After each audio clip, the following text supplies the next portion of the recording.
গত ক্লাস পর্যন্ত সমানতা শেষ ছিল। উম, জৈব যৌগ রিয়েকশন শুরু করার আগে টুকটাক কিছু বেসিক জিনিসপত্র শিখতে হবে।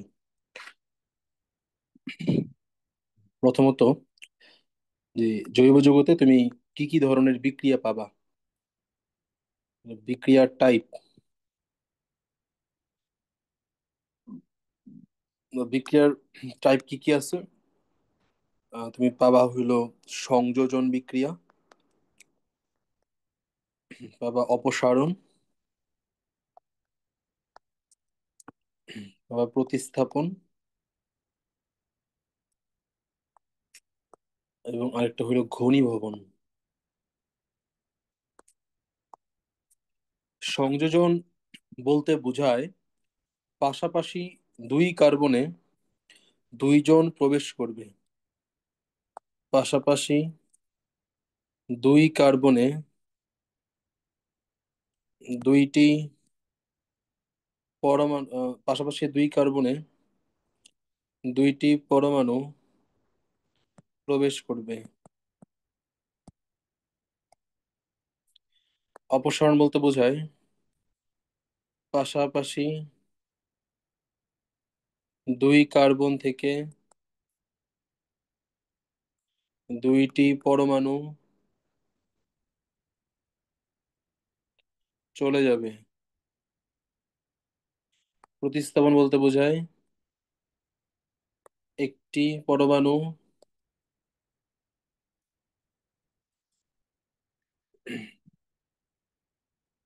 অপর পরমাণুকে সরিয়ে ওই স্থান দখল করবে। ঘনীভবন বলতে বোঝায় পাশাপাশি ঘনীভবন বলতে বোঝায়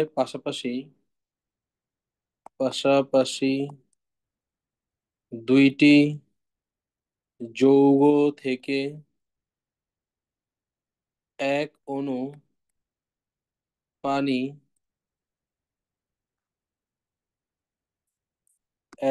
পানি বের হবে এবং যৌগ দুটি পরস্পর যুক্ত হবে।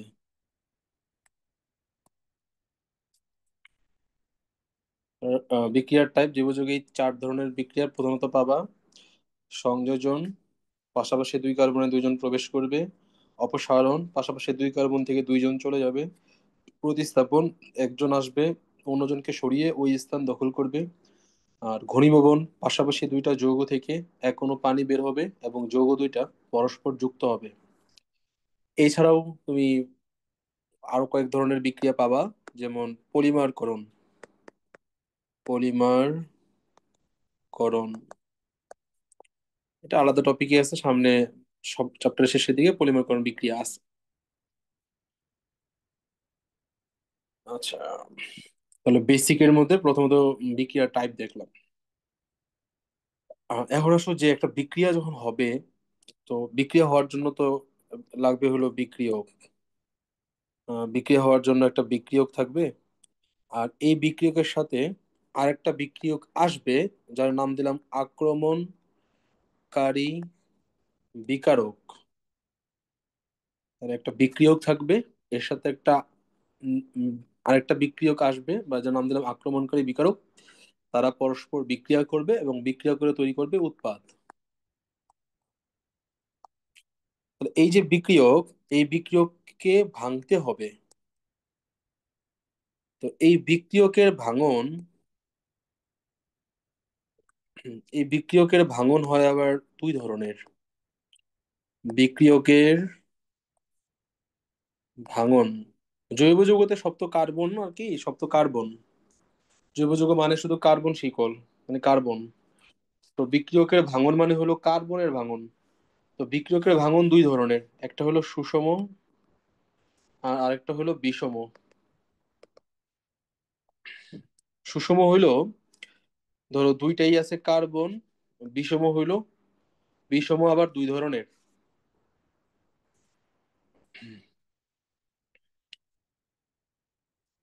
আচ্ছা, তো সুষম ভাঙন আরেকটা হলো বিষম ভাঙন। তো বলতেছিলাম বিষম হলো দুই ধরনের, কিরকম যে ধরো কার্বনের সাথে হাইড্রোজেন আছে, এটা একটা বিষম। আবার কার্বনের সাথে ক্লোরিন আছে, এটা একটা বিষম। তো যখন বন্ধনটা ভাঙে, তখন কে ইলেকট্রন নিয়ে যাবে এটা নির্ভর করে তড়িৎ ঋণাত্মকতার উপর। যার তড়িৎ ঋণাত্মকতা বেশি হয় সে ইলেকট্রন নিয়ে যেতে পারে সহজেই। তো ক্লোরিনের তড়িৎ ঋণাত্মকতা বেশি, ক্লোরিনের তড়িৎ ঋণাত্মকতা 3, আর কার্বনের তড়িৎ ঋণাত্মকতা 2.5, আর ক্লোরিনের তড়িৎ ঋণাত্মকতা হলো 3। এই জন্য ইলেকট্রন ক্লোরিন নিয়ে যায়, মানে তাদের যে শেয়ারকৃত ইলেকট্রন এটা ক্লোরিন নিয়ে যায়। ফলে কার্বন হয় পজিটিভ। যখন কার্বনের সাথে হাইড্রোজেন, কার্বনের তড়িৎ ঋণাত্মকতা 2.5, হাইড্রোজেনের তড়িৎ ঋণাত্মকতা 2.1, তাহলে তড়িৎ ঋণাত্মকতা বেশি হলো কার্বনের। তখন এই যে তাদের শেয়ারকৃত ইলেকট্রন এটা নিয়ে যায় কার্বন, তখন কার্বন হয় হলো নেগেটিভ। আর যখন সুষম হয়, তখন তো দুইটাই কার্বন, দুইটারই তড়িৎ ঋণাত্মকতা সমান, তখন যার যার ইলেকট্রন সে সে নিয়ে যায়, এবং তখন তৈরি হয় কার্বন ফ্রি রেডিকেল। তাহলে কার্বনের সুষম বিভাজনের ফলে এই যে কার্বনের মাথায় একটা ডট পাইলাম, এর নাম হলো ফ্রি রেডিকেল। কার্বনের উপর নেগেটিভ চার্জ, এটা বলা হয় কার্বো অ্যানায়ন। কার্বনের উপর পজিটিভ চার্জ, এটা বলা হয় কার্বো ক্যাটায়ন। তাহলে এই হলো শিখলাম হলো বন্ধনের সুষম, বন্ধনের ভাঙন, মানে বিক্রিয়কের ভাঙন। বিক্রিয়কের ভাঙন বা বলতে পারি বন্ধনের, বন্ধনের বিভাজন। বন্ধনের বিভাজন দুই ধরনের, একটা হলো সুষম আর একটা হলো বিষম। সুষমের ফলে হয় ফ্রি রেডিকেল, আর বিষমের ফলে হয় কার্বোক্যাটায়ন অথবা কার্বো অ্যানায়ন। নির্ভর করতেছে কার্বনের সাথে কি হাই ইলেকট্রোনেগেটিভ কেউ আছে, মানে অধিক তড়িৎ ঋণাত্মক কেউ আছে, নাকি কম তড়িৎ ঋণাত্মক কেউ আছে। আচ্ছা, এখন হলো তোমার বিক্রিয়কের তো ভাঙনে এই তিনটা জিনিস শিখলাম, এখন এই তিনটা জিনিস থেকেও আবার বেসিক প্রশ্ন আসে। এখন আমি বেসিকে যা পড়াচ্ছি এগুলা মূলত এমসিকিউ তে আসবে, তারপর কতে আসে, খতে আসে, এই তিনটা জায়গায় আসে। আর এগুলা যা পড়াচ্ছি সবগুলা আবার জৈব যৌগ পড়ার জন্য লাগে আর কি। তো পরীক্ষায় তো আসেই, আবার এগুলা ছাড়া জৈব যৌগ পড়া যায় না।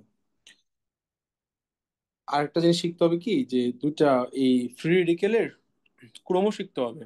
কার্বোক্যাটায়ন কার্বোআয়নের ক্রম শিখতে হবে। কিসের ক্রম? সক্রিয়তা এবং স্থায়িত্বের ক্রম।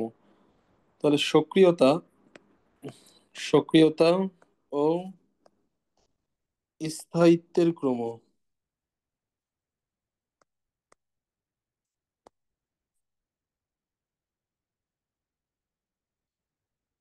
সক্রিয়তা এবং স্থায়িত্ব, এই দুইটা হলো বিপরীত টার্ম। অর্থাৎ যার সক্রিয়তা বেশি, সক্রিয়তা মানে হলো বিক্রিয়ায় অংশগ্রহণ করার ক্ষমতা। তাহলে যার সক্রিয়তা বেশি সে বিক্রিয়ায় দ্রুত যাওয়ার চেষ্টা করবে। যার স্থায়িত্ব বেশি সে বেশি সময় যাবত থাকবে। স্থায়িত্ব তো বুঝুই। স্থায়িত্ব বেশি মানে হলো সে বেশি সময় যাবত থাকবে, সক্রিয়তা মানে হলো সে খুব দ্রুত চলে যাবে, খুব দ্রুত। কেমিস্ট্রির ক্ষেত্রে সক্রিয়তা যার বেশি, সে বিক্রিয়া তত বেশি, সে দ্রুত বিক্রিয়া করতে চায়। সে স্থির থাকতে চায় না, সে দ্রুত বিক্রিয়া করতে চায়। আর স্থায়িত্ব মানে হলো তার বিক্রিয়া করার মতো তার হুরা নাই, সে অনেকক্ষণ থাকে। তো সক্রিয়তা স্থায়িত্ব একটা একটার বিপরীত। তো পরীক্ষায় প্রশ্ন আসবে এমসিকিউতে, কার্বোক্যাটায়নের সক্রিয়তার ক্রম কি, স্থায়িত্ব ক্রম কি। তাহলে প্রত্যেকটা ক্ষেত্রে এই দুইটা টার্ম শিখবো। তাহলে ফার্স্টে সব কার্বোক্যাটায়ন দিয়ে শুরু করি। Carbocation, carbocation.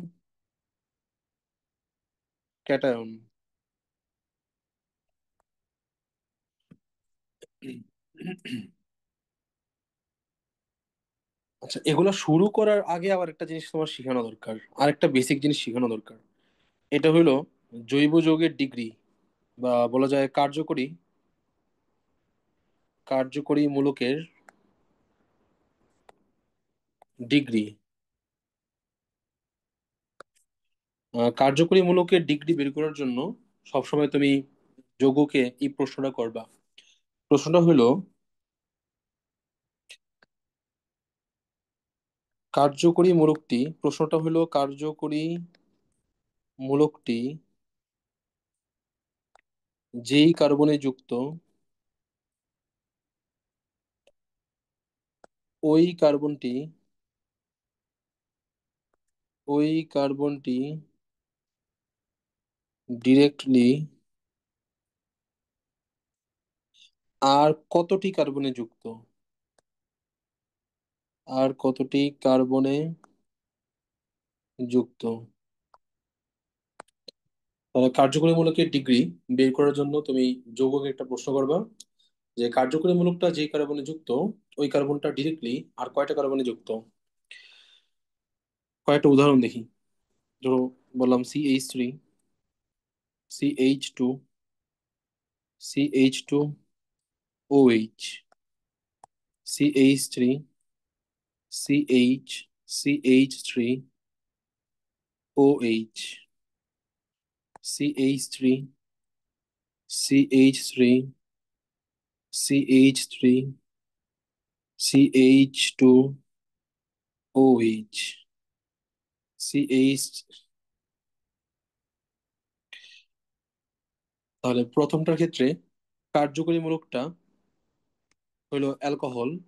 এইটা যেই কার্বনে যুক্ত সেটা হলো এই কার্যকরী মূলকটা, যেই কার্বনে যুক্ত সেটা হলো এই কার্বনটা। তাহলে কার্যকরী মূলকটা যেই কার্বনে যুক্ত, এই কার্বনটা ডিরেক্টলি আর কয়টা কার্বনে যুক্ত। ডিরেক্টলি আর একটা কার্বনে যুক্ত, তাহলে এটা হলো 1 ডিগ্রি। পরেরটার ক্ষেত্রে এটা হলো কার্যকরী মূলক। কার্যকরী মূলকটা যেই কার্বনে যুক্ত সেটা হলো এই কার্বনটা। এই কার্বনটা ডিরেক্টলি আর দুইটা কার্বনে যুক্ত, তো এটা হলো 2 ডিগ্রি। তাহলে বলো তো সাজিদ, যে আমি যেটা লিখলাম এই যে এখন, এটা কয় ডিগ্রি অ্যালকোহল?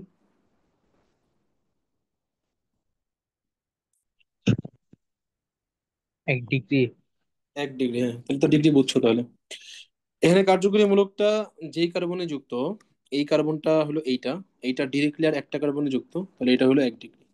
তুমি ডিগ্রি টিগ্রি বের করতে পারবা। শুধু এই জিনিসটা মনে রাখতে হবে, তুমি কার্যকরী মূলকের ডিগ্রি বের করার জন্য এই কোশ্চেনটা করবা যৌগটাকে, যে কার্যকরী মূলকটা যে কার্বনে যুক্ত সেটি ডিরেক্টলি আর কয়টা কার্বনে যুক্ত।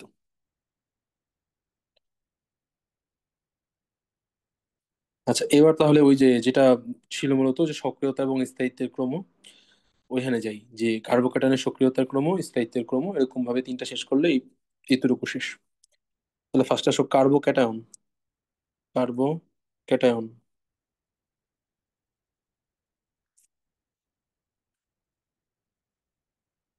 তাহলে বিভিন্ন ডিগ্রির কার্বোক্যাটায়ন নেই, যে CH3, CH3, CH3 পজিটিভ। এইখানে তো কার্যকরী মূলক নাই। চলো, যেহেতু কার্যকরী মূলক নাই, সেই ক্ষেত্রে দেখবা পজিটিভ চার্জটা যেই কার্বনে আছে সেই কার্বনটা ডিরেক্টলি আর কয়টা কার্বনের সাথে যুক্ত। পজিটিভ চার্জটা যেই কার্বনে আছে ওই কার্বনটা ডিরেক্টলি আর কয়টা কার্বনের সাথে যুক্ত। আরেকটা নেই 1 ডিগ্রি, CH3, CH2, OH, এবং আরেকটা CH3, CH2 প্লাস, আর আরেকটা নিলাম CH3 প্লাস। এটা 1 ডিগ্রি, এটা 2 ডিগ্রি, এটা 3 ডিগ্রি, আর এটার নাম হলো মিথাইল কার্বোক্যাটায়ন।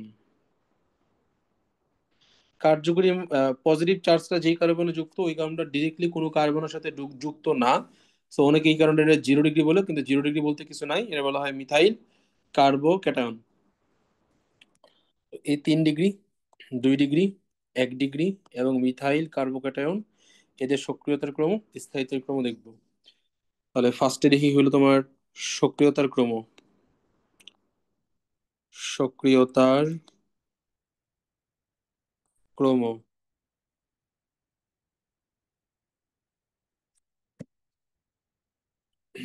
তার জন্য আরেকটা বেসিক জিনিস জানতে হবে। এই যে অ্যালকাইল গ্রুপ এরা হলো ইলেকট্রন ডোনেট করে, বা বলা হয় ইলেকট্রন ঠেলে দেয়। কিভাবে ঠেলে দেয় একটা উদাহরণ দেখি। যেমন CH3, এটা হলো methyl group. Methyl, methyl alkyl, অ্যালকাইলের মধ্যে প্রথম গ্রুপ হলো মিথাইল। তো মিথাইলের কার্বনের এদিকে হাইড্রোজেন, এদিকে হাইড্রোজেন, এদিকে হাইড্রোজেন। হাইড্রোজেনের তুলনায় তুলনায় 2.1, কিন্তু কার্বনের 2.5। এই কারণে কার্বন হাইড্রোজেন থেকে ইলেকট্রন টেনে নেয়, আবার এদিক থেকে হাইড্রোজেন থেকে টেনে নেয়, আবার এদিক থেকে হাইড্রোজেন থেকে টেনে নেয়, নিয়ে সমস্ত ইলেকট্রনকে এদিকে ঠেলে দেয়। যার কার্বন বেশি, যার হাইড্রোজেন বেশি, সে তত বেশি ইলেকট্রন ডোনেট করতে পারে। যেমন ইথাইলের ব্যাপারটাই যদি চিন্তা করো, এদিকে হাইড্রোজেন, হাইড্রোজেন, হাইড্রোজেন, আবার এদিকে আরেকটা কার্বন, এদিকে হাইড্রোজেন, এদিকে হাইড্রোজেন। তাহলে প্রত্যেকটা হাইড্রোজেন থেকে কার্বন ইলেকট্রন টেনে নেয়। ইলেকট্রন টেনে এই সমস্ত ইলেকট্রন সে সামনের দিকে পুশ করে। এই কারণে যত অ্যালকাইল গ্রুপ আছে তারা হলো ইলেকট্রন ডোনেট করে বা ইলেকট্রন ঠেলে দেয়, এদের বলা হয় ইলেকট্রন দাতা। এবার আসো,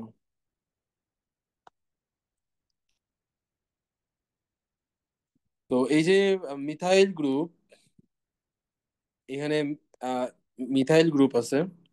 মিথাইল গ্রুপ তো অ্যালকাইল গ্রুপ আর কি। তো অ্যালকাইল গ্রুপ একটু আগে দেখলা ইলেকট্রন দান করে, ডোনেট করে। তো এই অ্যালকাইল গ্রুপগুলা এই কার্বনের দিকে ইলেকট্রন ঠেলে দেয়। তাহলে চারদিক থেকে ইলেকট্রন ঠেলে দেওয়ার ফলে ওই ইলেকট্রন তো নেগেটিভ চার্জ যুক্ত, পজিটিভটাকে কমায় দেয়। তাহলে এখানে পজিটিভ অনেক বেশি কমে যায়। এখানে দুই দিক থেকে ডোনেট করে, ফলে পজিটিভ কিছুটা কমে যায়। এখানে একদিক থেকে ডোনেট করে, ফলে পজিটিভ আরেকটু কমে, অল্প কমে। আর এদিকে কোনো ডোনেট টোনেট করে না। তাহলে এই চারটা কম্পাউন্ডের ক্ষেত্রে পজিটিভ সবচাইতে বেশি হইল মিথাইলে,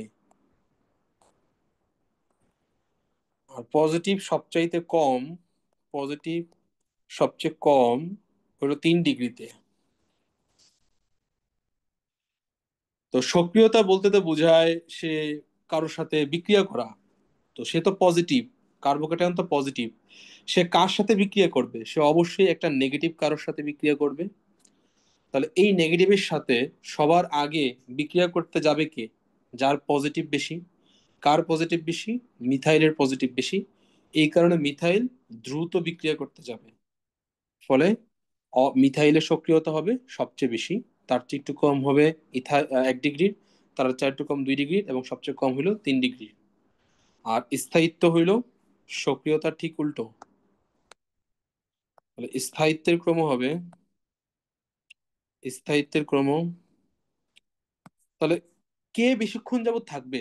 যে বিক্রিয়া করতে ধীরে ধীরে যাবে, যে বিক্রিয়া করতে আগ্রহী না, সে বেশিক্ষণ যাবত থাকবে বা বেশিক্ষণ যাবত স্থায়ী হবে। তাহলে কে বেশিক্ষণ যাবত থাকবে? যার পজিটিভ কম, যে নেগেটিভের দিকে কম আকৃষ্ট হয়, সেটা হলো 3 ডিগ্রি। তাহলে স্থায়িত্বের ক্রম সবচেয়ে বেশি স্থায়ী 3 ডিগ্রি, তারপর 2 ডিগ্রি, তারপর 1 ডিগ্রি, এবং তারপরে হলো মিথাইল কার্বো ক্যাটায়ন। এই হলো কার্বো ক্যাটায়নের স্থায়িত্ব, কার্বো ক্যাটায়নের সক্রিয়তা। এই ব্যাপারটা বুঝতে পারছো? বুঝছি। এবার হলো কার্বো অ্যানায়ন। আর একটা জিনিস, কার্বো ক্যাটায়নের মতো হুবহু হইলো ফ্রি রেডিকেল। তাহলে ফ্রি রেডিকেল এর সক্রিয়তা ও স্থায়িত্ব কার্বো ক্যাটায়নের মতো।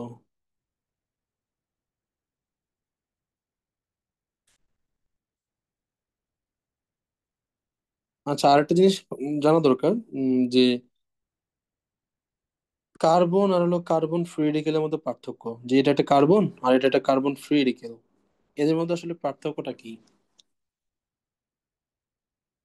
কার্বন তো হইলো নর্মাল কার্বন। নর্মাল কার্বন মানে হইলো প্রথমে থাকে দুইটা, তারপরে থাকে হলো তোমার চারটা, 1, 2, 3, 4। আর কার্বন ফ্রি রেডিকেলের ব্যাপারটা হইলো যে প্রথমে থাকে দুইটা, তারপরে থাকে চারটা, ওর মতোই 1, 2, 3, 4। এবং এই যে 4 নাম্বার একটা একটা ইলেকট্রন আর কি, ধরো এইটাই, এটাই হলো বন্ধন গঠন করছিল কার সাথে, ধরো আহ, আরো একটা কার্বনের সাথে। তাহলে সে হইলো ধরো বন্ধন গঠন করছে আরো একটা কার্বনের সাথে, তাহলে এটা আরেকটা কার্বন। তো যখন ওই বন্ধনটা ভেঙে গেছে, বন্ধনটা ভেঙে যাওয়ার পর এটা হলো নর্মাল কার্বন, নর্মাল কার্বন, আর ওদিকে আমি ফ্রি রেডিকেল বানাচ্ছি। তো বন্ধনটা যখন ভেঙে যায় তখন যার যার ইলেকট্রন শেষে নিয়ে যায়। তাহলে এই যে কার্বন, তার প্রথমে ছিল দুইটা, এই হলো তার সেই দুইটা, আর শেষে ছিল চারটা। চারটার মধ্যে এই যে এই তিনটা তো নর্মালি ছিল, একটা আবার বন্ধন গঠন করছিল, বন্ধন গঠন করছিল, এবং যখন বন্ধনটা ভেঙে যায় তখন তার ইলেকট্রন সে আবার নিয়ে নেয়। এই একটা শেয়ার করছিল আর এই একটা শেয়ার করছিল, এই একটা শেয়ার করছিল এবং এই একটা শেয়ার করছিল। এবং যখন বন্ধনটা ভেঙে যায় যার যার ইলেকট্রন সে নিয়ে যায়। তো এই যে কার্বনটা, সে তার ইলেকট্রনটাকে যখন নিয়ে আসে তখন ইলেকট্রনটা পুরোপুরি আগের অবস্থায় আর ফিরে আসতে পারে না, আগের অবস্থায় আর ফিরে আসতে পারে না।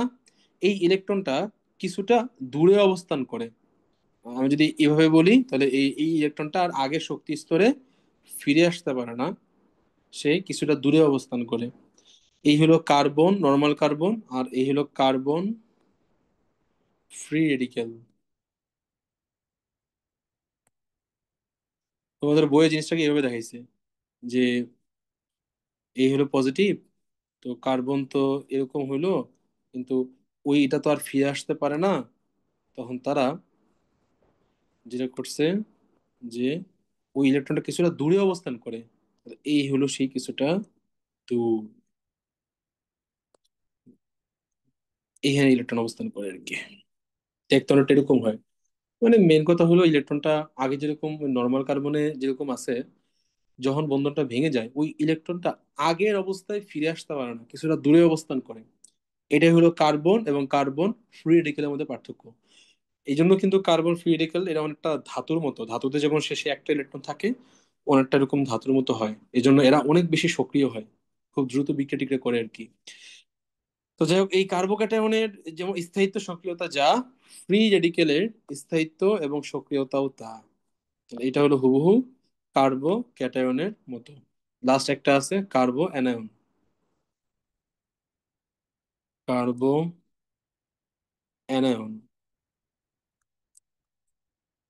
তাহলে প্রথমত 3 ডিগ্রি আর কি carbanion, CH3 CH3, CH3 minus, CH3 CH CH3 minus, CH3 CH2 minus, CH3 minus.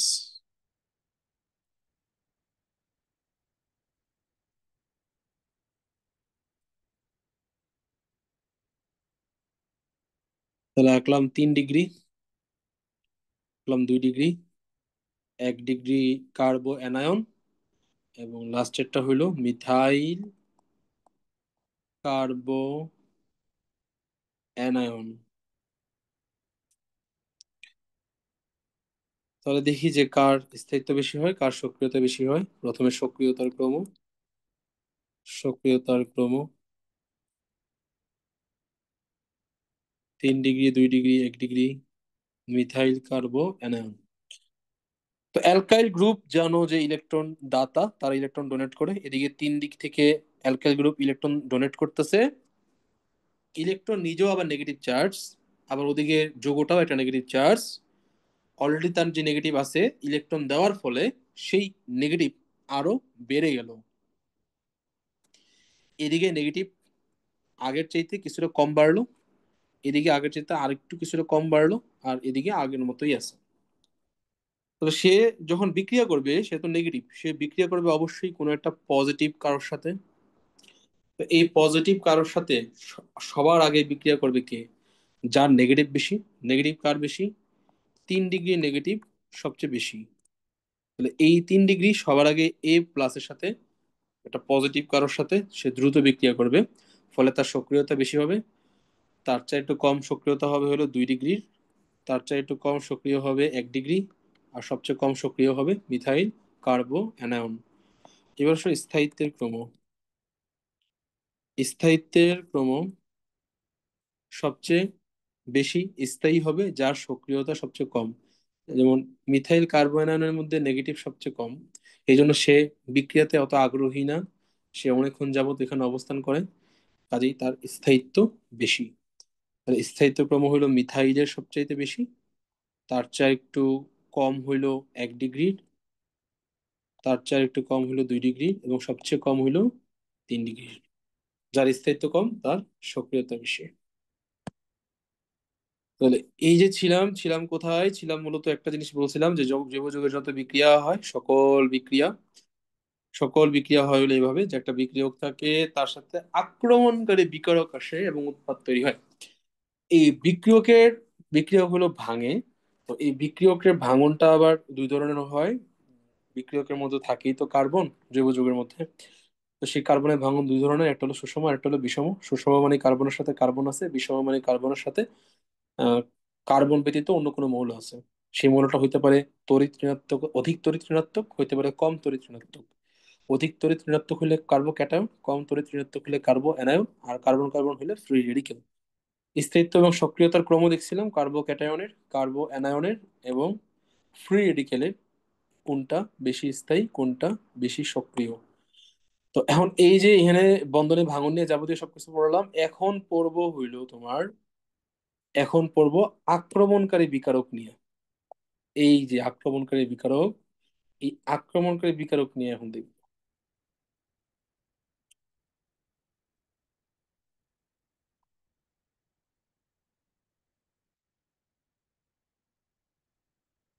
আক্রমণকারী বিকারক আক্রমণকারী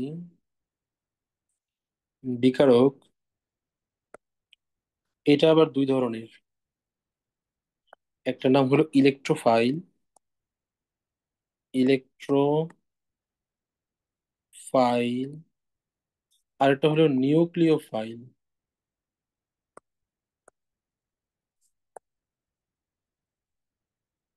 ইলেকট্রোফাইলকে সংক্ষেপে প্রকাশ করা হয় ইপি দ্বারা। ইপি মানে ইলেকট্রোফাইল। নিউক্লিওফাইলকে সংক্ষেপে প্রকাশ করা হয় এনপি দ্বারা। ও বাংলায় যদি বলো, এর নাম হলো ইলেকট্রন,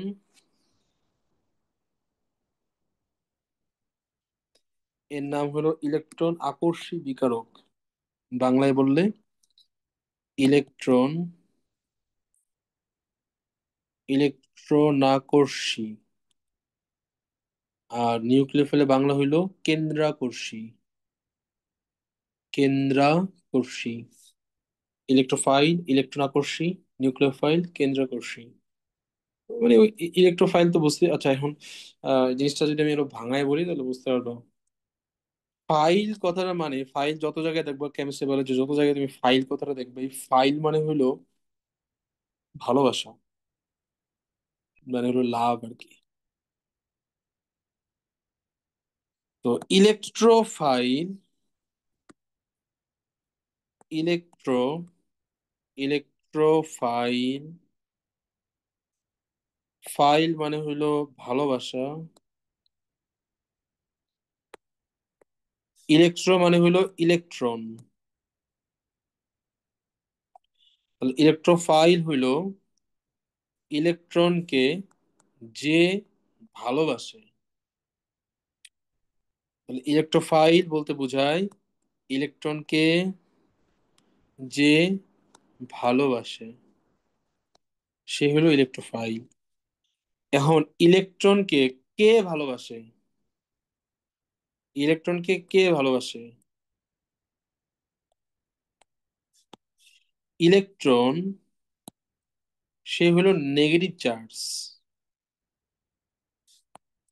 তাহলে তাকে যে ভালোবাসবে সে অবশ্যই হবে, সে হবে পজিটিভ চার্জ। অর্থাৎ সকল পজিটিভ চার্জ সকল পজিটিভ চার্জ ইলেকট্রোফাইল। যেমন সোডিয়াম প্লাস, কার্বো ক্যাটায়ন সহ যত পজিটিভ চার্জ আছে সবাই হলো ইলেকট্রোফাইল।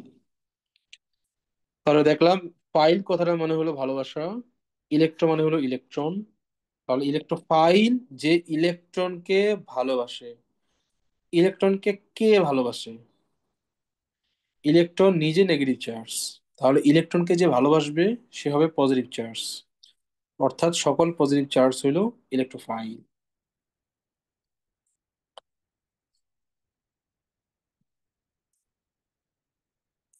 কিছু কিছু যৌগ আছে যাদের বাইরে থেকে বোঝা যায় না যে এরা আসলে ইলেকট্রোফাইল কিনা। তার একটা উদাহরণ হিসেবে ধরে নিলাম BF3। তো এই BF3 কে বাইরে থেকে দেখলে বোঝা যায় না সে আসলে কি। কিন্তু এই BF3-র ভিতরে যদি যাও তাহলে দেখবা বোরনের সে প্রথমে তো থাকে দুইটা ইলেকট্রন, শেষে থাকে হলো তিনটা। এক, দুই, তিন, এই হলো বোরন। বোরনের সাথে আসে একটা ফ্লোরিন, এই হলো সেই ফ্লোরিন। এদিকে আসে একটা ফ্লোরিন, এদিকে আসে একটা ফ্লোরিন। তাহলে বোরনের সর্বশেষ শক্তি স্তরে কিন্তু ছয়টা ইলেকট্রন আছে। অর্থাৎ এখানে অষ্টক সংকোচন হয়েছে। তো যার অষ্টক সংকোচন হয় তার সে তো ইলেকট্রনকে খুঁজে, কারণ তার তো অষ্টক পূরণ হলো না, তার তো অষ্টক পূরণ করা দরকার। এই জন্য যাদের অষ্টক সংকোচন হয় তারা ইলেকট্রনের প্রতি আকর্ষিত থাকে। তারা ইলেকট্রনকে চায়, ইলেকট্রনকে ভালোবাসে। এই কারণে যাদের অষ্টক সংকোচন হয় সবাই হইল ইলেকট্রোফাইল। এবং এই ধরনের ইলেকট্রোফাইলকে বলা হয়, এই ইলেকট্রোফাইলকে প্রশম ইলেকট্রোফাইল বলে। প্রশম ইলেকট্রোফাইল বলে। প্রশম কেন বলে? কারণ কোনো চার্জ নাই। আর যেমন যে পজিটিভ চার্জ এদের বলা হয় ইলেকট্রোফাইল, মানে উপরে চার্জ আছে পজিটিভ চার্জ, বা নেগেটিভ চার্জ হলে নিউক্লিওফাইল। কিন্তু এইসব যৌগের মধ্যে কোনো চার্জ নাই, চার্জ নিরপেক্ষ, এই জন্য এদের বলা হয় প্রশম ইলেকট্রোফাইল। তাহলে প্রশম ইলেকট্রোফাইল কারা? প্রশম ইলেকট্রোফাইল হলো যাদের অষ্টক সংকোচন হয়। আর যাদের অষ্টক সংকোচন হয় তাদের কিন্তু বলা হয় লুইস অ্যাসিড। তাহলে সব বলতে পারি সকল লুইস অ্যাসিড হইল প্রশম ইলেকট্রোফাইল। ইলেকট্রোফাইলের ব্যাপারটা বুঝছো?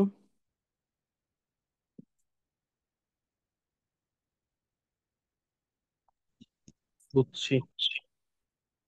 এবার আসলে নিউক্লিওফাইল। তাহলে নিউক্লিওফাইল, ফাইল মানে হলো ভালোবাসা, নিউক্লিওফাইল মানে হলো নিউক্লিয়াস।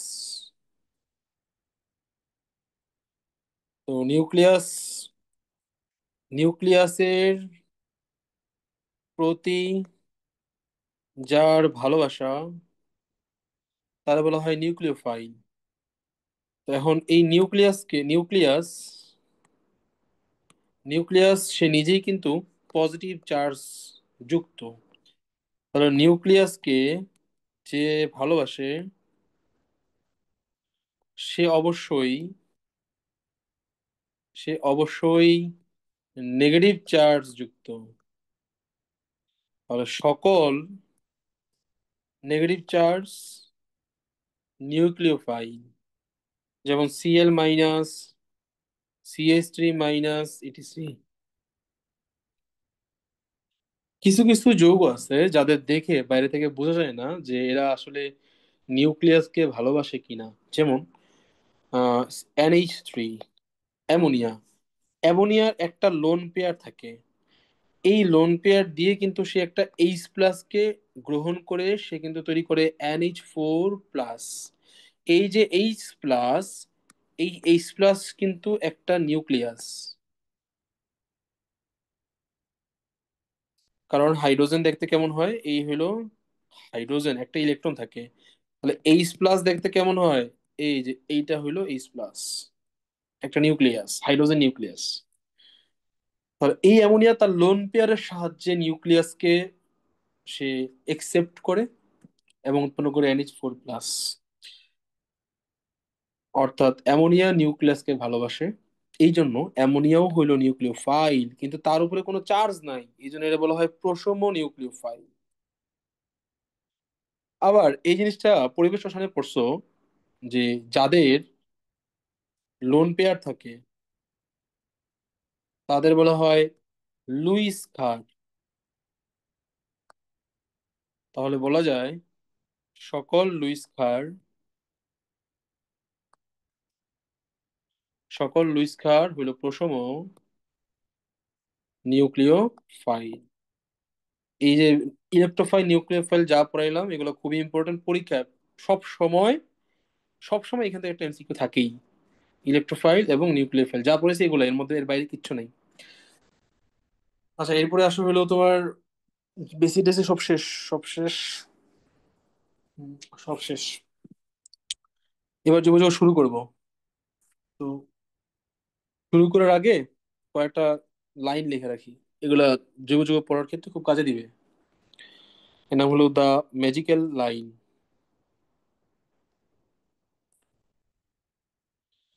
লাইনগুলো হলো এরকম। এক নম্বর, সবসময় শুরুতে প্লাস মাইনাস খুঁজে বের করবা।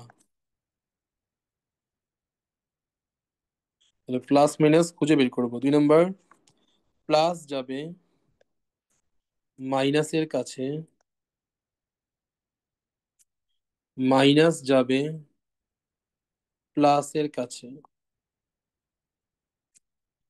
তিন নম্বর, বাদ যাবে না, বাদ যাবে না একটি পানীয়।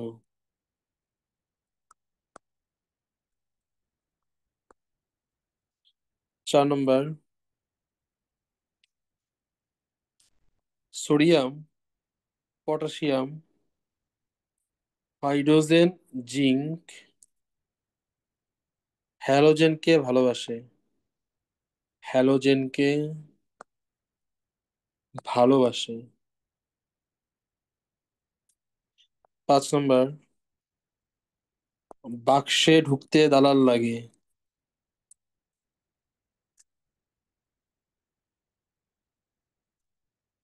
ছয় নম্বর, বাক্সে অলওয়েজ প্লাস ঢুকে। সাত নম্বর, ওয়ান্স আ বাক্স, অলওয়েজ আ বাক্স।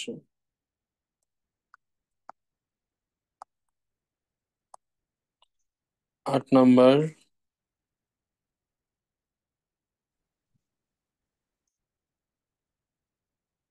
ছেলে করবে ছেলের কাজ,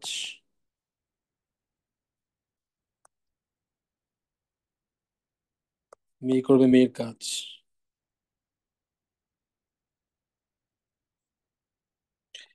অর্থাৎ প্লাস প্লাসকে প্রতিস্থাপন করবে, মাইনাস মাইনাসকে প্রতিস্থাপন করবে।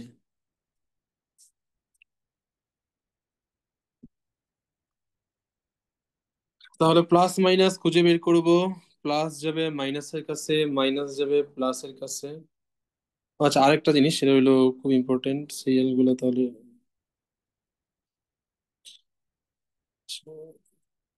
শুরুতেই যেটা, হ্যাঁ শুরুতে হলো পাই বন্ধন দেখলেই ভেঙে দিব। তাহলে এক নাম্বার, পাই বন্ধন দেখলেই ভেঙে দিব। তারপর প্লাস মাইনাস খুঁজে বের করব। প্লাস যাবে মাইনাসের কাছে, মাইনাস যাবে প্লাসের কাছে, বাদ যাবে না একটি পানীয়। সোডিয়াম, পটাশিয়াম, হাইড্রোজেন, জিঙ্ক হ্যালোজেনকে ভালোবাসে। বাক্সে ঢুকতে দালাল লাগে, বাক্সে অলওয়েজ প্লাস ঢুকে। ওয়ান্স আ বাক্স, অলওয়েজ আ বাক্স। ছেলে করবে ছেলের কাজ, মেয়ে করবে মেয়ের কাজ।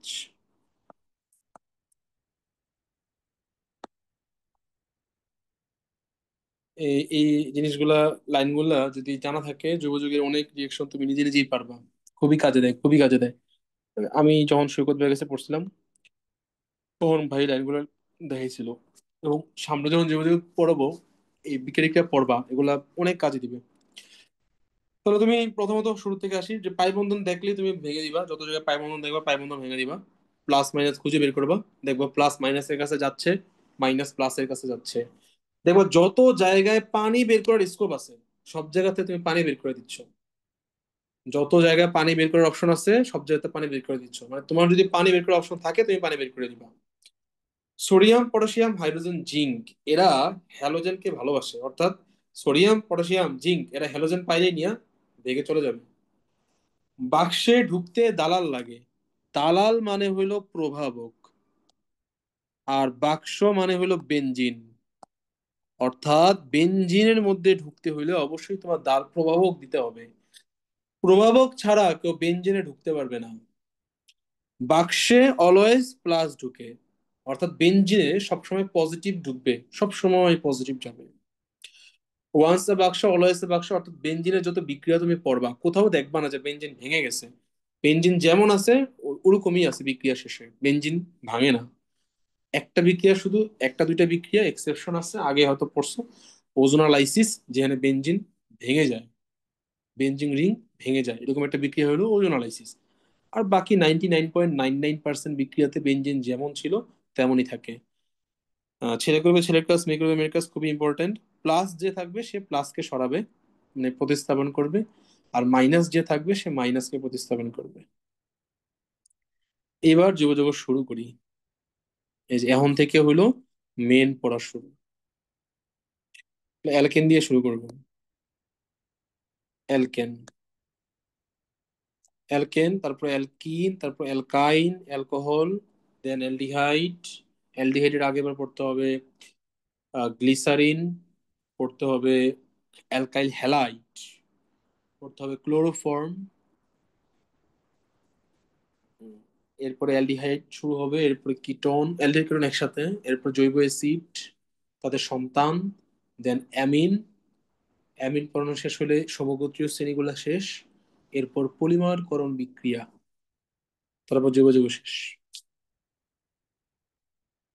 আচ্ছা, প্রত্যেকটা জায়গা থেকে দুইটা জিনিস পড়তে হবে কয়টা মূলত। হ্যাঁ বলো। কয়টা ক্লাস লাগবে টোটাল? জানি না, জানি না, দেখো কয়টা লাগতে পারে। আজকে তো জৈব যৌগ শুরু হয়ে গেল আজকে, তো মনে হয় অ্যালকেন শেষ হয়ে যাবে। তারপর ধরো অ্যালকিন অ্যালকাইন, এক ক্লাসে অ্যালকিন অ্যালকাইন পুরোটা শেষ হয়ে যাবে।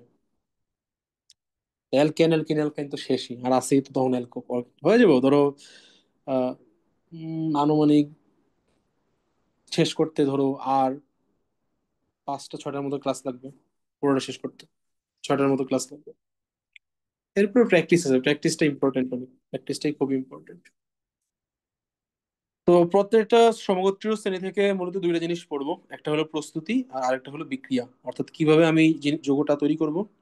আর দ্বিতীয়ত হলো কিভাবে আমি এই মানে কিভাবে এই যৌগটা আমি তৈরি করব, প্রস্তুতি। আরেকটা হলো এই যৌগটা কি কি বিক্রিয়া দেয়, বিক্রিয়া। প্রত্যেক জায়গা থেকে এই দুটো জিনিস পড়তে হবে। আচ্ছা, প্রথমত সে অ্যালকেনের প্রস্তুতি। সমানুতা থেকে একটু কোশ্চেন। কিসের কিসের? সমানুতা, বলো বলো। আইসোকটেনের গঠনটা ভিন্ন কেন? ও, আইসো অক্টেনের গঠনটা ভিন্ন কেন, এটা উদ্দেশ্যের কনসেপ্ট বুক আছে তোমার কাছে? ওখানে আছে এটা, এটা কি তোমার প্রশ্ন আসছে নাকি? না না, ওখানে দিচ্ছি।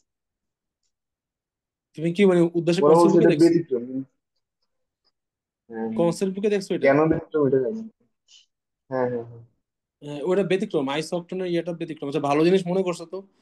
আইসো নিউক এগুলো তো পড়াইনি, নামকরণে ছিল আর কি। এটা একটু দেখাই দিতেছি, 1 মিনিট লাগবে। তো আইসো অক্টেনটা হলো মিলে না, আইসো অক্টেনটা ব্যতিক্রম। তো আমরা যখন অ্যাডমিশনে পড়তাম তখন ওই আইসো অক্টেনটা মনে রাখতাম আর কি। এটা বোর্ডে কখনো আসে না, অ্যাডমিশনেও আসে না, তবে অ্যাডমিশনে পড়ায় আর কি।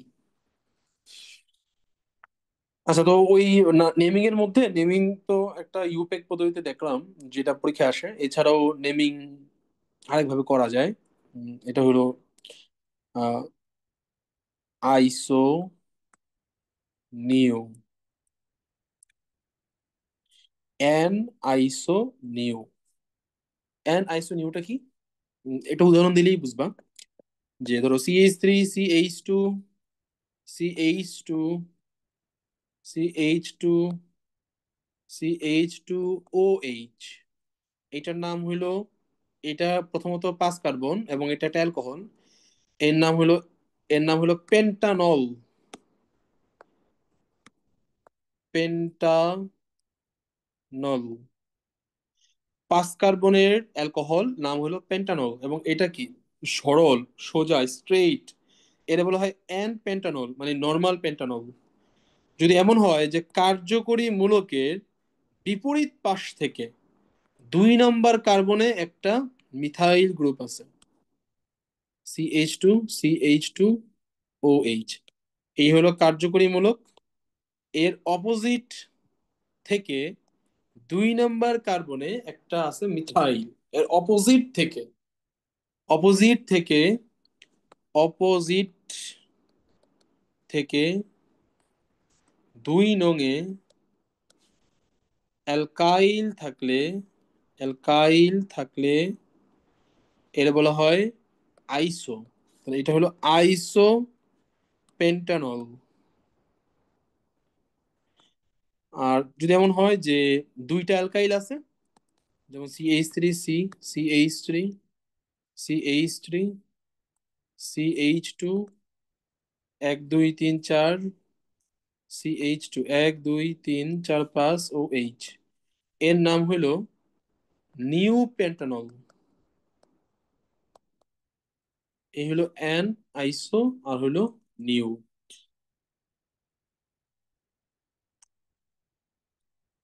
আচ্ছা, আরেকটা টার্ম পাবা, সেটা হলো প্রাইমারি,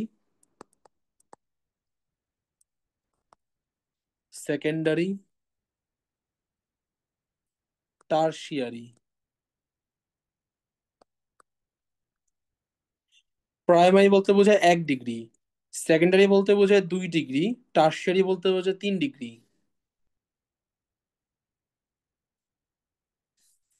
সেকেন্ডারি অনেক সময় এরকম সেক দ্বারা প্রকাশ করা হয়, টারশিয়ারি অনেক সময় এরকম, টারশিয়ারি টার্ট দ্বারা প্রকাশ করা হয়, সেক, টার্ট।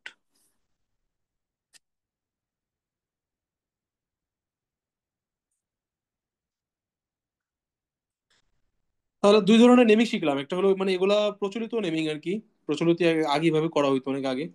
অ্যান, আইসো, নিউ। নর্মাল স্ট্রেইট থাকবে, আইসো কার্যকরী মূলকের অপোজিট থেকে 2 নম্বর কার্বনে একটা মিথাইল বা অ্যালকাইল থাকবে, এটা বলা হয় আইসো। আর যদি দুইটা থাকে তাহলে তারা বলা হয় নিউ।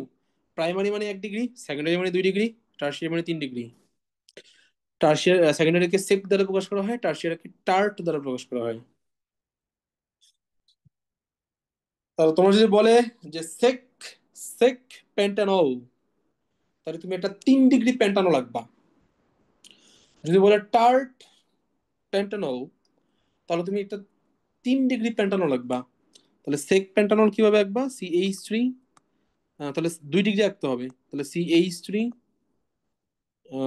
এদিকে দিলাম OH, CH2, CH3, 5টা কার্বন হয়েছে, 1 2 3 4 5।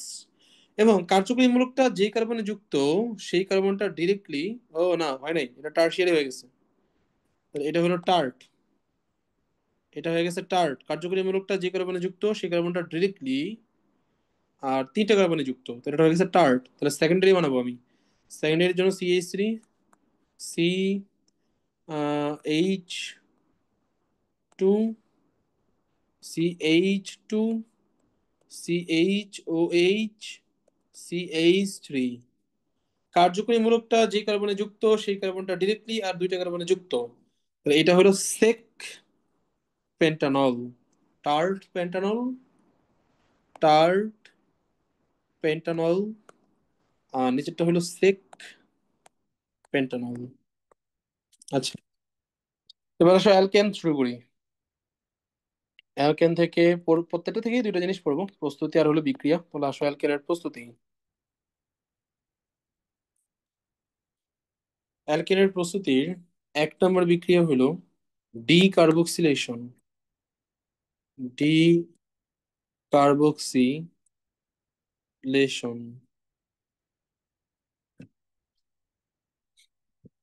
ডি কার্বক্সিলেশন বিক্রিয়ার যেসব বিক্রিয়া ইম্পর্টেন্ট অনেক, ওগুলো একটু ডিটেলসে পড়বো। তো ডি কার্বক্সিলেশন বিক্রিয়ার বৈশিষ্ট্য, এটি অ্যাসিডের সোডিয়াম লবণের বিক্রিয়া।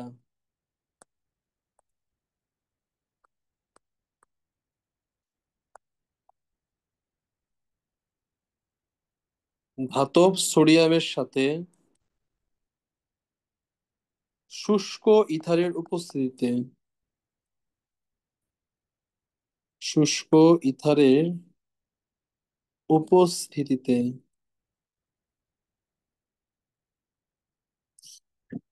তাহলে এই বিক্রিয়াটা দেই, একটা অ্যাসিডের সোডিয়াম লবণ নেই, তাহলে CH3 CH2 COO, এটা হলো অ্যাসিডের সোডিয়াম লবণ, বা আমি যদি দুই কার্বনের নেই তাহলে CH3COO, সোডিয়াম ইথানোয়েট, এটা হলো অ্যাসিডের সোডিয়াম লবণ। অ্যাসিডের সোডিয়াম লবণের সাথে বিক্রিয়া দিব হলো ধাতব সোডিয়ামের, ডিকার্বক্সিলেশন, সরি, ডিকার্বক্সিলেশনের ধাতব সোডিয়াম না, ডিকার্বক্সিলেশন হলো এটি অ্যাসিডের সোডিয়াম লবণের বিক্রিয়া কার সাথে, সোডা লাইমের সাথে, সোডা লাইম এর সাথে।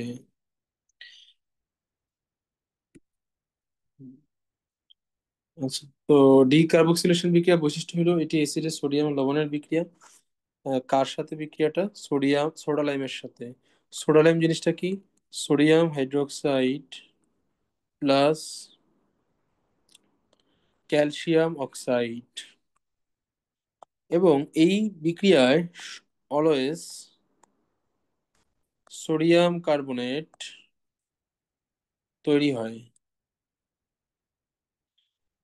তো আমি একটা অ্যাসিডের সোডিয়াম লবণ নিলাম, এই অ্যাসিডের সোডিয়াম লবণের সাথে বিক্রিয়া দিব সোডা লাইমের, এই হলো অ্যাসিডের সোডিয়াম লবণ CH3COO, এর সাথে বিক্রিয়া দিব সোডা লাইম, সোডা লাইমের সোডিয়াম হাইড্রোক্সাইড বিক্রিয়ায় সরাসরি অংশগ্রহণ করে আর ক্যালসিয়াম অক্সাইড প্রভাবক হিসেবে কাজ করে। সবসময় এখান থেকে এতটুকু অংশ বের হয়ে চলে যাবে। দেখো এতটুকু অংশে কি হয়, দুইটা সোডিয়াম হয়, একটা কার্বন, আর তিনটা অক্সিজেন, তো সোডিয়াম কার্বনেট। তাহলে এদিকে CH3 তার একটা হাত ফাঁকা, তার সাথে একটা হাইড্রোজেন এসে যুক্ত হয়, অর্থাৎ এখানে তৈরি হয় মিথেন, CH4। যদি আমি তিন কার্বন নেই তাহলে CH3CH2COO, তার সাথে দিলাম সোডা লাইম, সোডা লাইমের সোডিয়াম হাইড্রোক্সাইড বিক্রিয়ায় অংশগ্রহণ করে এবং ক্যালসিয়াম অক্সাইড প্রভাবক হিসেবে কাজ করে, সোডিয়াম কার্বনেট এখান থেকে বের হয়ে গেল এবং উৎপন্ন হইল ইথাইল, তার সাথে একটা হাইড্রোজেন, তাহলে CH3CH3।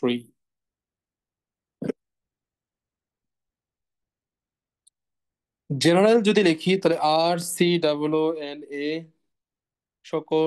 সকল সোডিয়াম অ্যাসিডের সোডিয়াম লবণ সবার জন্য প্রযোজ্য। তার সাথে সোডা লাইমের মধ্যে সোডিয়াম হাইড্রোক্সাইড বিক্রিয়া সরাসরি অংশগ্রহণ করে ক্যালসিয়াম অক্সাইড প্রভাবক হিসেবে কাজ করে, এতটুকু বের হয়ে যাবে সোডিয়াম কার্বনেট আকারে, এবং অ্যালকাইল মূলকের সাথে এসে যুক্ত হবে হাইড্রোজেন, যার নাম হইল অ্যালকেন।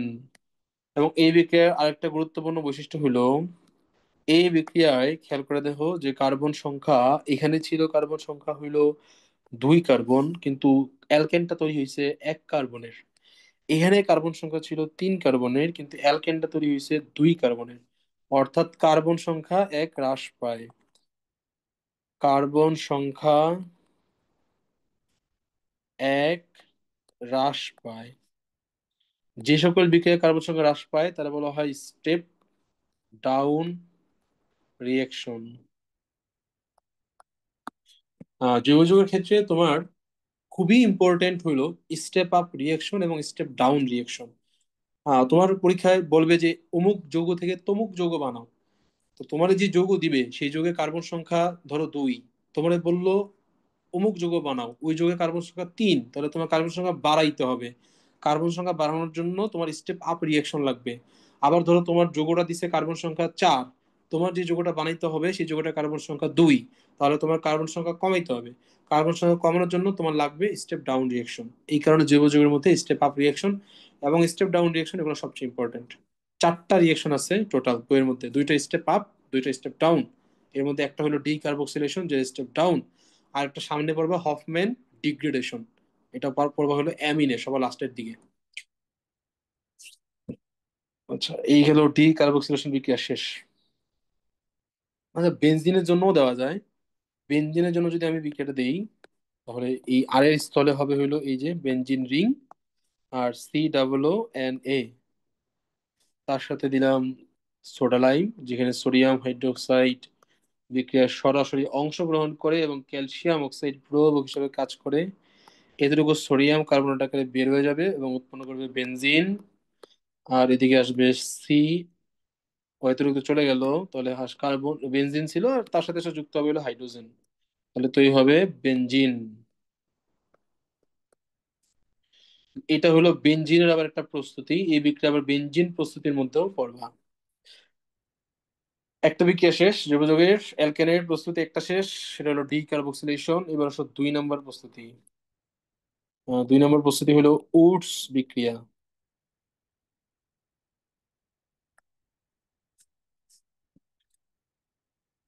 উডস বিক্রিয়ার বৈশিষ্ট্য।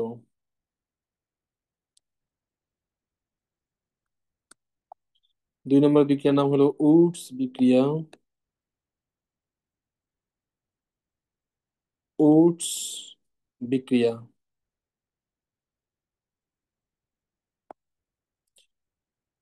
উডস বিক্রিয়ার বৈশিষ্ট্য।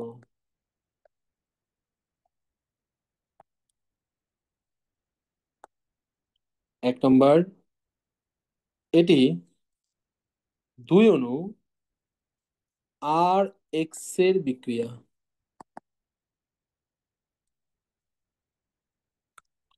2 নম্বর, ধাতব সোডিয়ামের সাথে। 3 নম্বর, শুষ্ক ইথারের উপস্থিতিতে।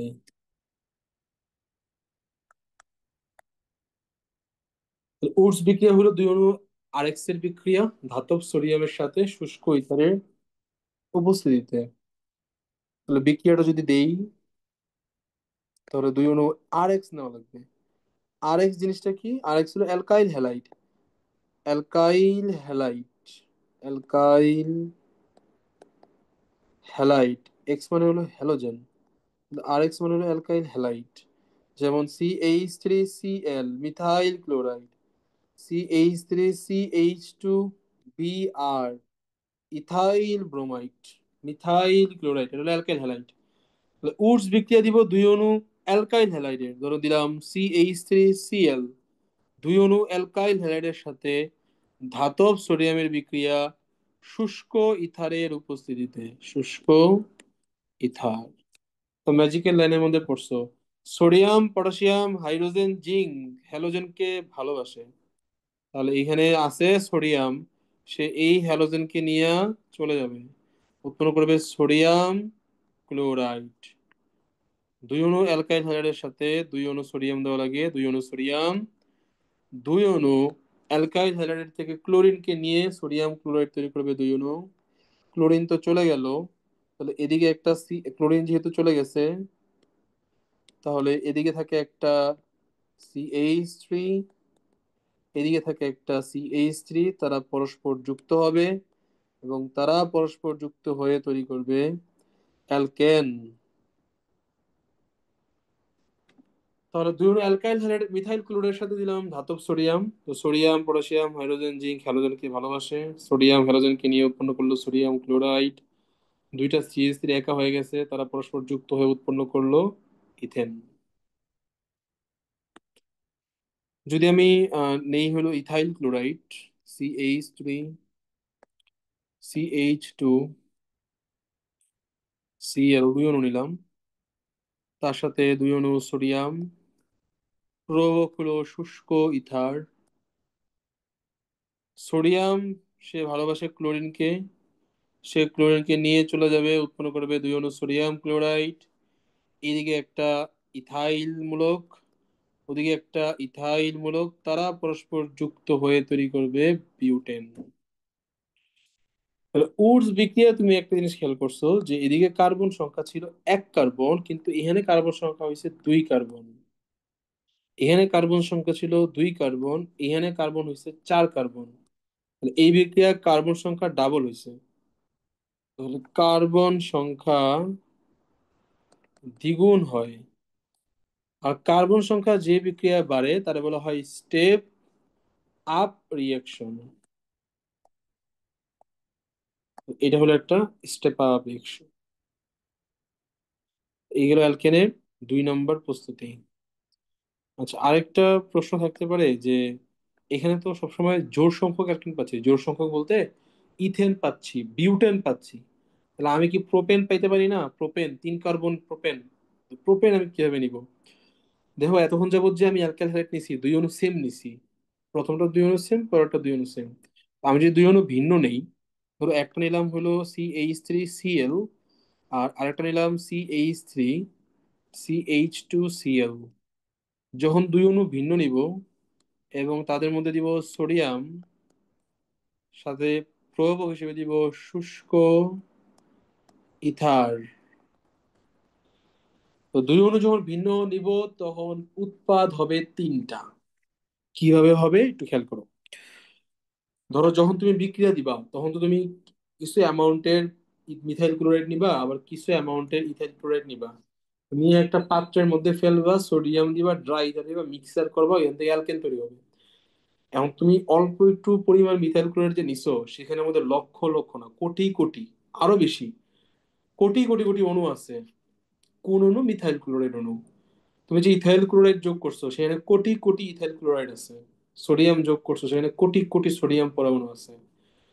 তো এদের মধ্যে 2 অণু মিথাইল ক্লোরাইড, এরা সোডিয়ামকে পাইছে, শুষ্ক ইথারকে পাইছে, তখন তারা উৎপন্ন করবে ইথেন। 2 অণু ইথাইল ক্লোরাইড সোডিয়ামকে পাইছে, শুষ্ক ইথারকে পাইছে, তখন তারা তৈরি করবে বিউটেন। 1 অণু মিথাইল ক্লোরাইড ইথারকে পাইছে, সোডিয়ামকে পাইছে। 1 অণু মিথাইল ক্লোরাইড, 1 অণু ইথাইল ক্লোরাইড, তখন তারা উৎপন্ন করবে CH3CH2CH3। এবং এইটাই হইল মেজর প্রোডাক্ট। এটা হইলো মেজর প্রোডাক্ট। Major product. এই কারণে বইয়ে শুধুমাত্র মেজর প্রোডাক্টটা লেখে, বাকিগুলা লিখে না। তো এটা মনে রাখবা যে যখন 2 অণু তুমি ভিন্ন নিবা তখন 3টা প্রোডাক্ট তৈরি হবে, এবং মেজর প্রোডাক্টটা হবে ওই বিজোড় সংখ্যকটা, অর্থাৎ প্রোপেন। তাহলে বিজোড় সংখ্যক অ্যালকেন তৈরি করার জন্য আমার 2 অণু আহ, ভিন্ন নিতে হবে, তাহলে আমি প্রোপেন পাবো। যেমন এই যে এখানে তুমি 2 অণু মিথাইল ক্লোরাইড নিছি, তো এখানে যে আমি মিথাইল ক্লোরাইড দিছি, এর মধ্যে কোটি কোটি অণু আছে। এখন এখানে পারমুটেশন মানে বিন্যাস সমাবেশ পড়ছো। তো এখানে বিন্যাস সমাবেশ করলে শুধু একটাই আছে মিথাইল ক্লোরাইড, তুমি যে দুইটা অণুকেই উঠাও না কেন, বিন্যাস সমাবেশ পড়ছো। হ্যাঁ, করছি। তো এখানে কোটি কোটি কোটি কোটি মিথাইল ক্লোরাইড আছে। এখন এই কোটি কোটি মিথাইল ক্লোরাইড থেকে তুমি যেই দুইটাকেই উঠাবা, ওই দুইটা মিথাইল ক্লোরাইড। তো দুইটা মিথাইল ক্লোরাইড সোডিয়ামকে পাইছে, ড্রাই ইথারকে পাইছে, ওরা উৎপন্ন করবে হলো ইথেন। তুমি ইথাইল ক্লোরাইড নিছো, কোটি কোটি ইথাইল ক্লোরাইড আছে, ওইখান থেকে তুমি দুইটা ইথাইল ক্লোরাইডকে উঠাবা। মানে ওইখান থেকে তুমি যদি দুইটা অণুকে সিলেক্ট করো, ওই দুইটা অণু হবে ইথাইল ক্লোরাইড। এক ধরনেরই হয় আর কি। কিন্তু যখন তুমি ভিন্ন দুইটা নিলা, তাহলে কোটি কোটি মিথাইল ক্লোরাইড আছে, কোটি কোটি ইথাইল ক্লোরাইড আছে, এইখান থেকে তুমি র্যান্ডমলি দুইটা অণু উঠাইলা। এখন সেটা কিন্তু 3টা কেস হইতে পারে। হইতে পারে ওই দুইটা অণুই মিথাইল ক্লোরাইডের অণু, হইতে পারে ওই দুইটা অণুই ইথাইল ক্লোরাইডের অণু, হইতে পারে একটা মিথাইল ক্লোরাইডের অণু আর একটা ইথাইল ক্লোরাইডের অণু। 3C2, যার ভ্যালু হলো 3। পারমুটেশন কম্বিনেশনে পড়ছো 3C2।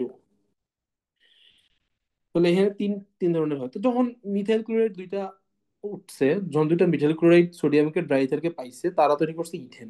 যখন দুইটা ইথাইল ক্লোরাইড সোডিয়ামকে ড্রাইথারকে পাইছে, তারা তৈরি করছে বিউটেন। যখন একটা মিথাইল ক্লোরাইড একটা ইথাইল ক্লোরাইড সোডিয়ামকে পাইছে, ড্রাইথারকে পাইছে, তারা তৈরি করছে প্রোপেন। এবং মেজর প্রোডাক্ট হলো প্রোপেন। এই কারণে তোমাদের বইয়ের মধ্যে শুধু মেজর প্রোডাক্টটা লেখে। উডস বিক্রিয়া শেষ। উডস বিক্রিয়ার ভিতরেই আরেকটা বিক্রিয়া পড়াবো। উডস বিক্রিয়ার ভিতরেই আরো 2টা বিক্রিয়া পড়াবো। আরেকটা বিক্রিয়া পড়াবো উডসের মতোই। উডসের মতোই একজন বিজ্ঞানী আছে, তার নাম হলো ফিটিক। ফিটিক উডসের মতোই একটা বিক্রিয়া দিছে, কিছুই না, হুবহু উডসের মতোই। যে উডস তো অ্যারোমেটিক নিয়ে অ্যালিফিটিক নিয়ে কাজ করছে, অ্যালকাইল অ্যালকাইল হ্যালাইড। আর ফিটিক কি করছে, অ্যারাইল হ্যালাইড নিছে, মানে ফিনাইল ক্লোরাইড নিছে, বেনজিন একটা নিছে আর কি। দুই অণু নিছে, সোডিয়াম দিছে ড্রাই ইথার বা শুষ্ক ইথারের উপস্থিতিতে। এবং সে পাইছে হইলো কি পাইছে, ওই দুই অণু অ্যালকাইল হ্যালাইড, সোডিয়াম দিছো, সোডিয়াম পটাশিয়াম হাইড্রোজেন জিঙ্ক হ্যালোজেনকে ভালোবাসে, সোডিয়াম ক্লোরিনকে নিয়ে উৎপন্ন করছে দুই অণু সোডিয়াম ক্লোরাইড চলে গেছে। তাহলে একটা এদিকে থাকে ফিনাইল, আবার ওদিকে থাকে আরেকটা ফিনাইল, তাহলে উৎপন্ন করছে এই যৌগটা, এর নাম হলো ডাই ফিনাইল।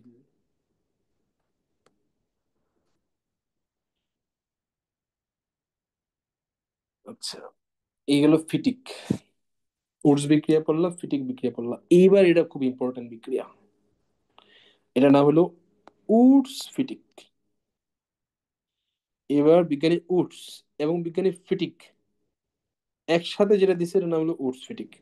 তাহলে একসাথে দিছে কি হয়েছে, উডস দিছে হইলো এলিফিটিক নিয়া, আর ফিটিক দিছে হইলো অ্যারোমেটিক নিয়া। তাহলে উডস ফিটিকে একটা থাকবে হলো অ্যারোমেটিক,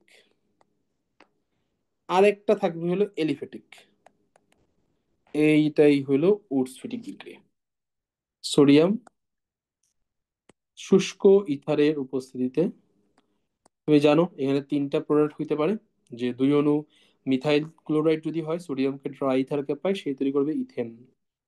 অপরদিকে যদি দুই অণু বেনজিন তারা নিজেরা নিজেরা আসে, তখন তারা তৈরি করবে ডাইফিনাইল। আর আরেকটা হলো তাতে ক্রস, একটা হলো ফিনাইল আর একটা হলো মিথাইল, উৎপন্ন করবে মিথাইল বেনজিন, যার নাম হলো টলোইন। এবং এইটাই হবে হলো মেজর প্রোডাক্ট, এটা হলো মেজর প্রোডাক্ট। আর তুমি তো জানোই তোমাদের বইয়ের মধ্যে শুধু মেজর প্রোডাক্টটাই লিখে, এই কারণে এই বাকি দুইটা আর লেখে নাই। সরাসরি লেখছে যে উৎসেটিক বিক্রিয়ায় একটা উৎসের নিশ্চয় এলিফেটিক, ফিটিকের নিশ্চয় অ্যারোমেটিক, সোডিয়াম ড্রাইথার, মেজর উৎপাদ উৎপন্ন হয়েছে টলুইন, মানে ক্রস করার ফলে যেটা তৈরি হয় আর কি। এই গেল উডস বিক্রিয়া। এই পর্যন্ত বুঝছো?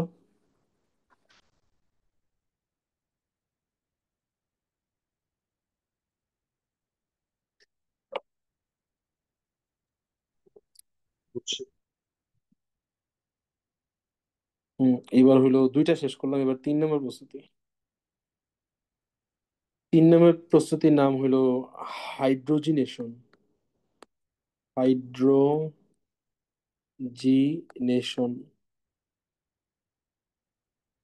হাইড্রোজিনেশন মানে হলো হাইড্রোজেন যোগ করা। বলতে পারি হাইড্রোজেন ইন,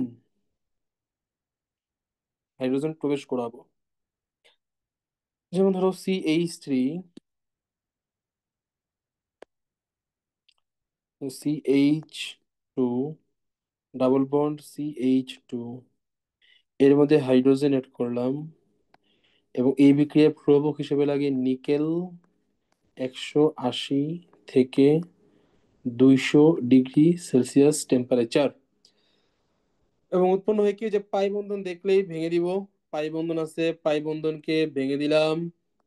পাই বন্ধনকে ভেঙে দিলে এদিকে একটা হাত ফাঁকা, এদিকে একটা হাত ফাঁকা, এদিকে একটা হাইড্রোজেন আসলো, এদিকে একটা হাইড্রোজেন আসলো, অর্থাৎ তৈরি করলো CH3 বন্ড CH3। এই হলো হাইড্রোজিনেশন বিক্রিয়া, যেখানে আমি অ্যালকিন থেকে প্রস্তুত করলাম অ্যালকেন। আমি চাইলে অ্যালকাইন থেকেও তৈরি করতে পারি।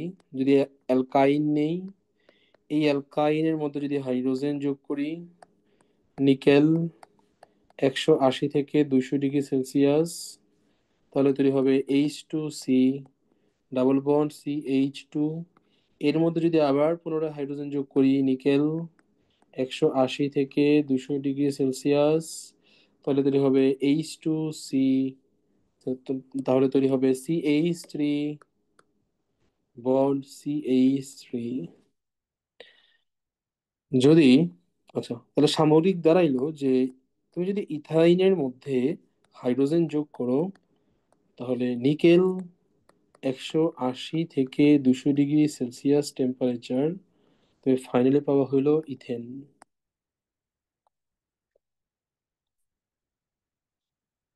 তো তুমি ধরো একটা পাত্রের মধ্যে ইথেন নিলা, সেখানে তুমি হাইড্রোজেন যোগ করলা নিকেল 180 থেকে 200 ডিগ্রি সেলসিয়াস টেম্পারেচারে।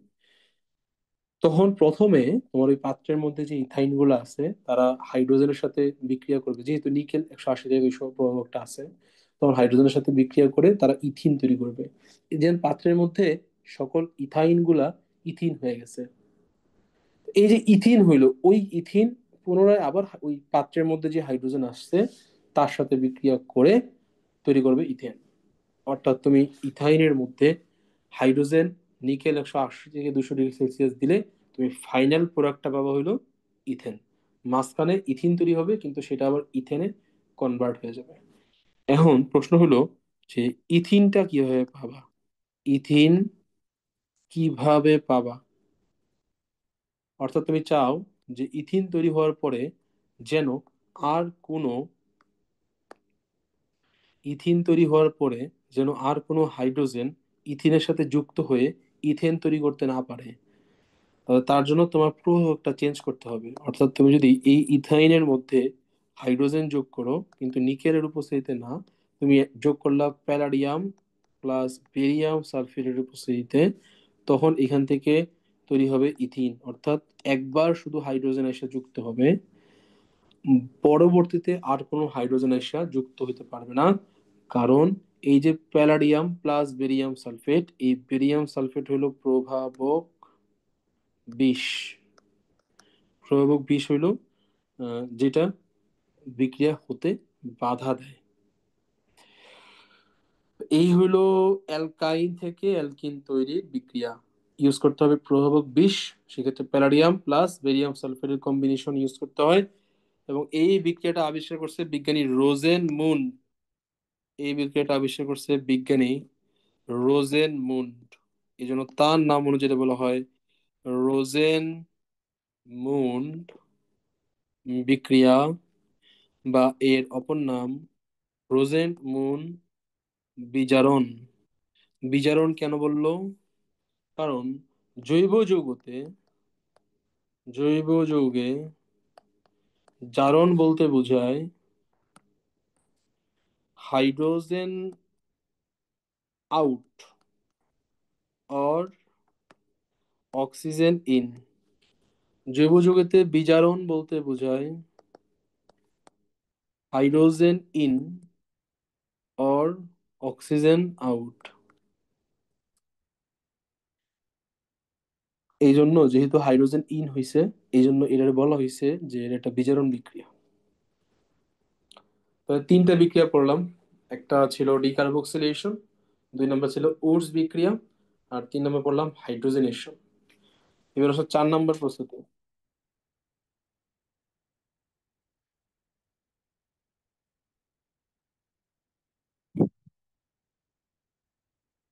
4 নম্বর প্রস্তুতি হলো গ্রিগনার্ড থেকে।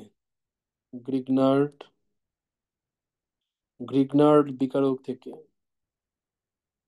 গ্রিগনার্ড বিকারক থেকে। গ্রিগনার্ড একজন বিজ্ঞানীর নাম, এবং এই বিজ্ঞানী গ্রিগনার্ড সে এমন একটা বিকারক তৈরি করছে যে বিকারকটা থেকে সকল জৈব যৌগ তৈরি করা যায়। সকল জৈব যৌগ বলতে ওইখান থেকে অ্যালকেন তৈরি করা যায় ওই বিকারক থেকে, ওই বিকারক থেকে অ্যালকিন তৈরি করা যায়, ওই বিকারক থেকে অ্যালডিহাইড তৈরি করা যায়, ওই বিকারক থেকে এসিড তৈরি করা যায়, ওই বিকারক থেকে অ্যাস্টার অ্যামাইড যা আছে সবকিছু তৈরি করা যায়। এই জন্য গ্রিগনার্ড বিকারক আবিষ্কার করার কারণে বিজ্ঞানী গ্রিগনার্ড সে নোবেল পুরস্কারও পায়।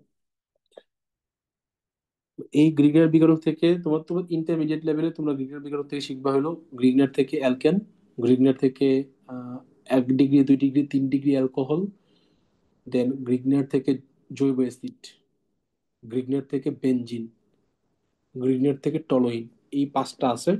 গ্রিগনার বিকারক নামে আলাদা একটা টপিক আছে অ্যালকাইল হ্যালাইডের পর, তখন এই জিনিসগুলো আসবে। আপাতত আমার অ্যালকেন দরকার, তাহলে গ্রিগনার বিকারক থেকে আমি অ্যালকেন বানাবো। গ্রিগনার বিকারক হইলো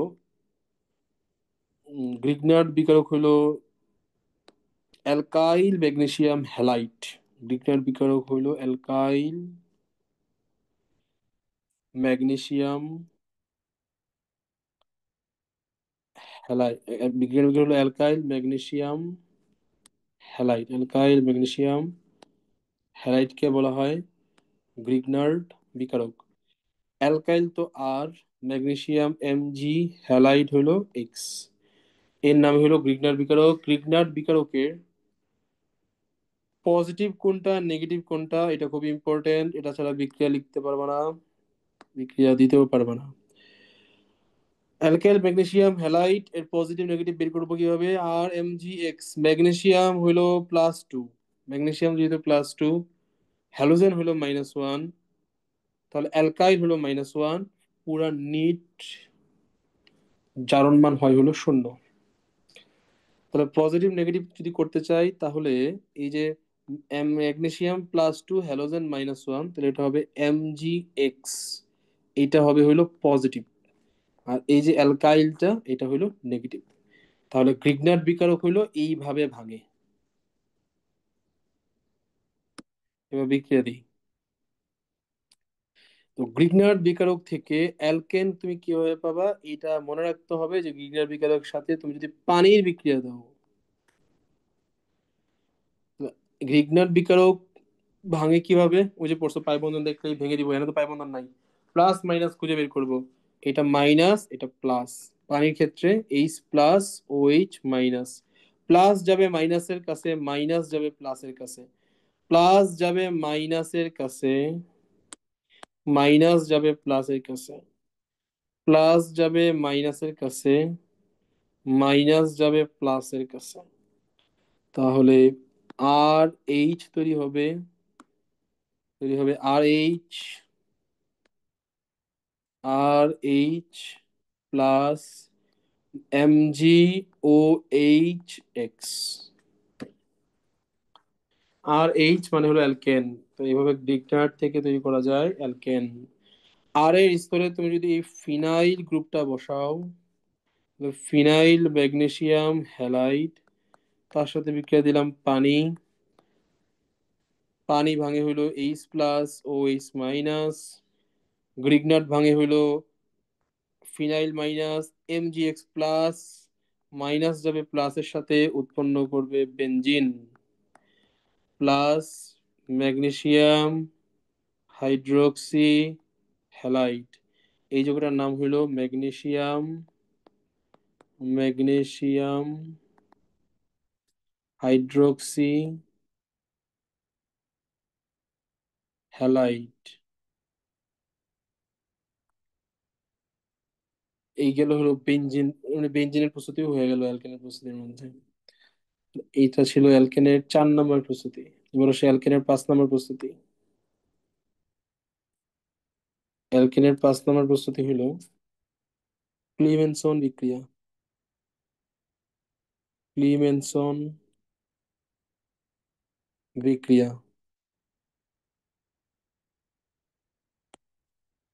খুবই ইম্পর্টেন্ট বিক্রিয়া এটা। এবার ক্লিমেনসন বিক্রিয়ার বৈশিষ্ট্যগুলো দেখি। ক্লিমেনসন বিক্রিয়ার বৈশিষ্ট্য হলো 1 নম্বর, এটি অ্যালডিহাইড এটি অ্যালডিহাইড বা কিটোনের বিক্রিয়া। 2 নম্বর, এটি অ্যালডিহাইড বা কিটোনের বিক্রিয়া। 2 নম্বর হলো কার সাথে? জিঙ্ক। অ্যালডিহাইড বা কিটোনের বিক্রিয়া জিঙ্ক অ্যামালগাম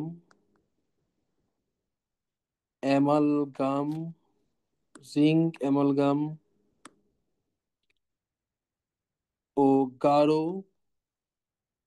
হাইড্রোক্লোরিক অ্যাসিড এর উপস্থিতিতে। তবে ক্লিমেশন বিক্রিয়া হলো অ্যালডিহাইড বা কিটোনের বিক্রিয়া জিঙ্ক অ্যামালগাম ও গাঢ় হাইড্রোক্লোরিক অ্যাসিডের উপস্থিতিতে। 3 নম্বর, কার্বনিলমূলক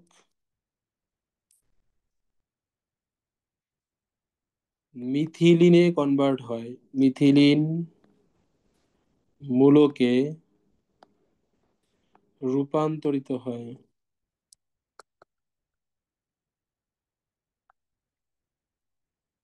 তাহলে ক্লিমেশন বিক্রিয়া হলো অ্যালডিহাইড বা কিটোনের বিক্রিয়া জিঙ্ক অ্যামালগাম এবং গাঢ় হাইড্রোক্লোরিক অ্যাসিডের উপস্থিতিতে, এবং এই বিক্রিয়ায় কার্বনিল মূলকটা মিথিলিন মূলকে রূপান্তরিত হয়। অর্থাৎ কার্বনিল মূলক হলো ওই যে C+O, এটা হলো কার্বনিল মূলক, এটা কনভার্ট হয়ে যাবে মিথিলিন, মিথিলিন হলো CH2 দুই হাত ফাঁকা। কেন? জিঙ্ক অ্যামালগাম আর গাঢ় হাইড্রোক্লোরিক অ্যাসিডের উপস্থিতিতে। এটাই হলো ক্লিমেনসন বিচারক। উদাহরণ নেই। তাহলে এই লাইনটা কিন্তু খুব ইম্পর্টেন্ট। ক্লিমেশন বিক্রিয়া হলো শুধুমাত্র শুধুমাত্র অ্যালডিহাইড বা কিটোনের বিক্রিয়া, অন্য কেউ কিন্তু ক্লিমেশন বিক্রিয়া দিবে না, শুধু অ্যালডিহাইড বা কিটোন দিবে। তো আমি একটা অ্যালডিহাইড বা কিটোন নেই, ধরে নিলাম CH3 C+O H, একটা অ্যালডিহাইড নিলাম। তাহলে এখানে যোগ করলাম আমি জিঙ্ক অ্যামালগাম এবং গাঢ় হাইড্রোক্লোরিক অ্যাসিড।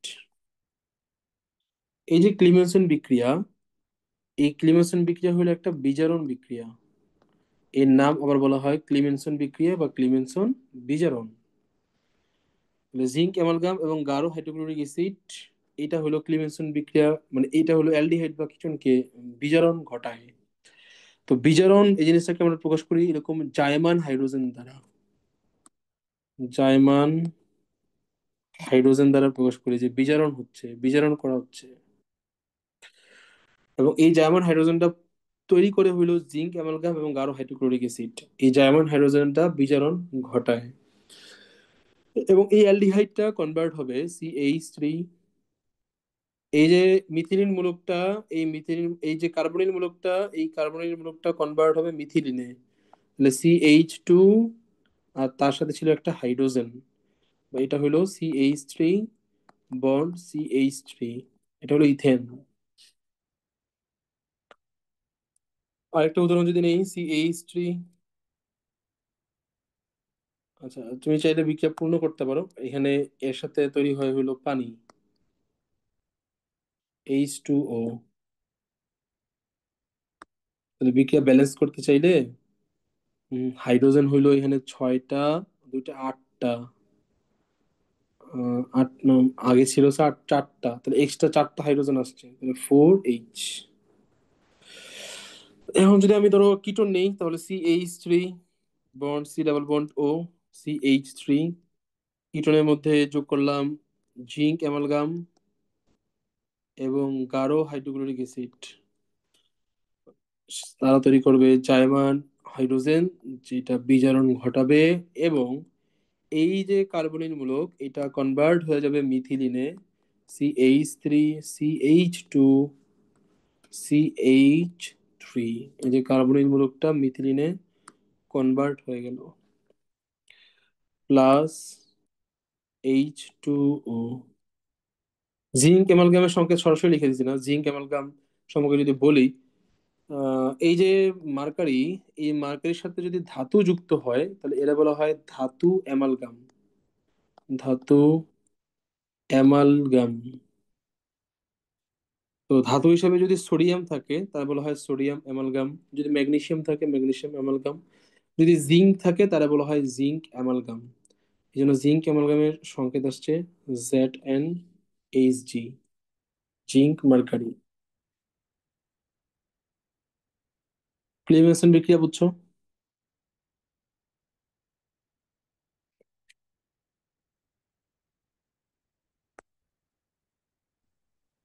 বুঝছি।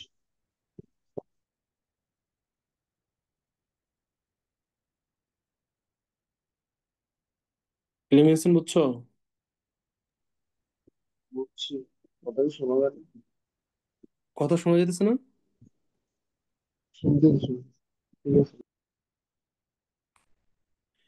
তাহলে দেখো, উলফ কৃষ্ণার বিক্রিয়া,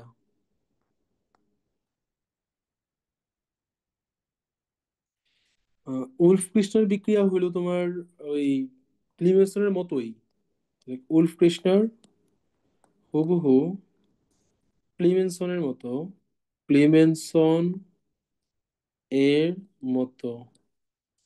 পার্থক্য হইল জিঙ্ক অ্যামালগাম এর স্থলে হবে হলো হাইড্রাজিন। হাইড্রাজিন হাইড্রাজিনের সংকেত হলো H2N বন্ড NH2। এটা হলো হাইড্রাজিনের সংকেত। আবার সেই ক্লিমেনসন বিক্রিয়া কি হয়েছিল? ক্লিমেনসন বিক্রিয়ায় এই যে কার্বনিল মূলক ছিল, এই কার্বনিল মূলকটা কনভার্ট হয়ে গেছিল মিথিলিন মূলকে। কার উপস্থিতিতে? জিঙ্ক অ্যামালগাম এবং গাঢ় হাইড্রোক্লোরিক অ্যাসিডের উপস্থিতিতে। জিঙ্ক অ্যামালগাম এবং গাঢ় হাইড্রোক্লোরিক অ্যাসিডের উপস্থিতিতে। তাহলে উলফ কিশোর বিক্রিয়া হবে হলো হাইড্রাজিন H2N বন্ড NH2, আর হলো পটাশিয়াম হাইড্রোক্সাইড, আর হলো হিট। হাইড্রাজিন, পটাশিয়াম হাইড্রোক্সাইড, আর হলো হিট। এই উপস্থিতি তাহলে এর উপস্থিতিতে, এই তিনটার উপস্থিতিতে একটা হলো হাইড্রাজিন, একটা হলো পটাশিয়াম হাইড্রোক্সাইড, আর হলো হিট। এই তিনটার উপস্থিতিতে যদি কার্বনিল মূলক মিথিলিন মূলকে কনভার্ট হয়, তাহলে তারা বলা হয় উলফ কৃষ্ণার বিক্রিয়া। এটা আবিষ্কার করছে বিজ্ঞানী উলফ এবং বিজ্ঞানী কৃষ্ণার। তার নাম অনুযায়ী বলা হয় উলফ কৃষ্ণার বিক্রিয়া।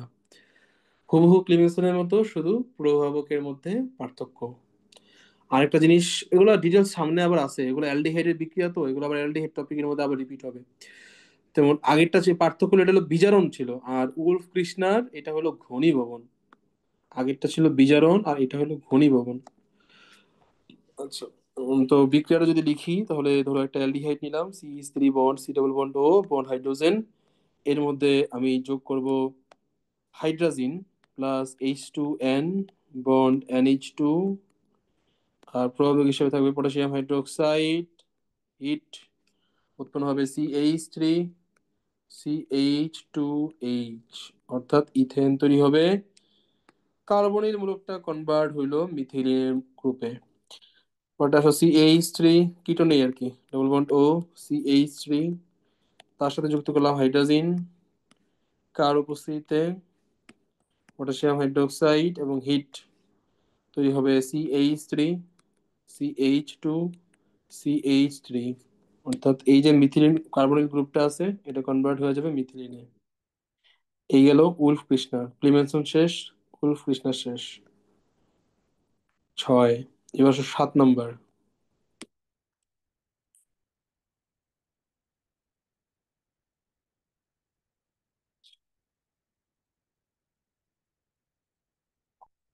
7 নম্বর হলো তোমার HI এর মাধ্যমে,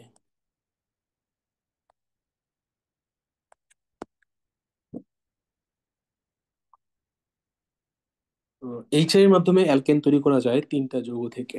প্রথমত অ্যালকোহল থেকে তৈরি করা যায়, অ্যালকোহল থেকে তৈরি করা যায় CH3, জেনারেল নেই, জেনারেল, আর CH2OH, তার সাথে যুক্ত করলাম HI, এবং টেম্পারেচার সব সময় 200 degree Celsius. HI plus 200 degree Celsius temperature.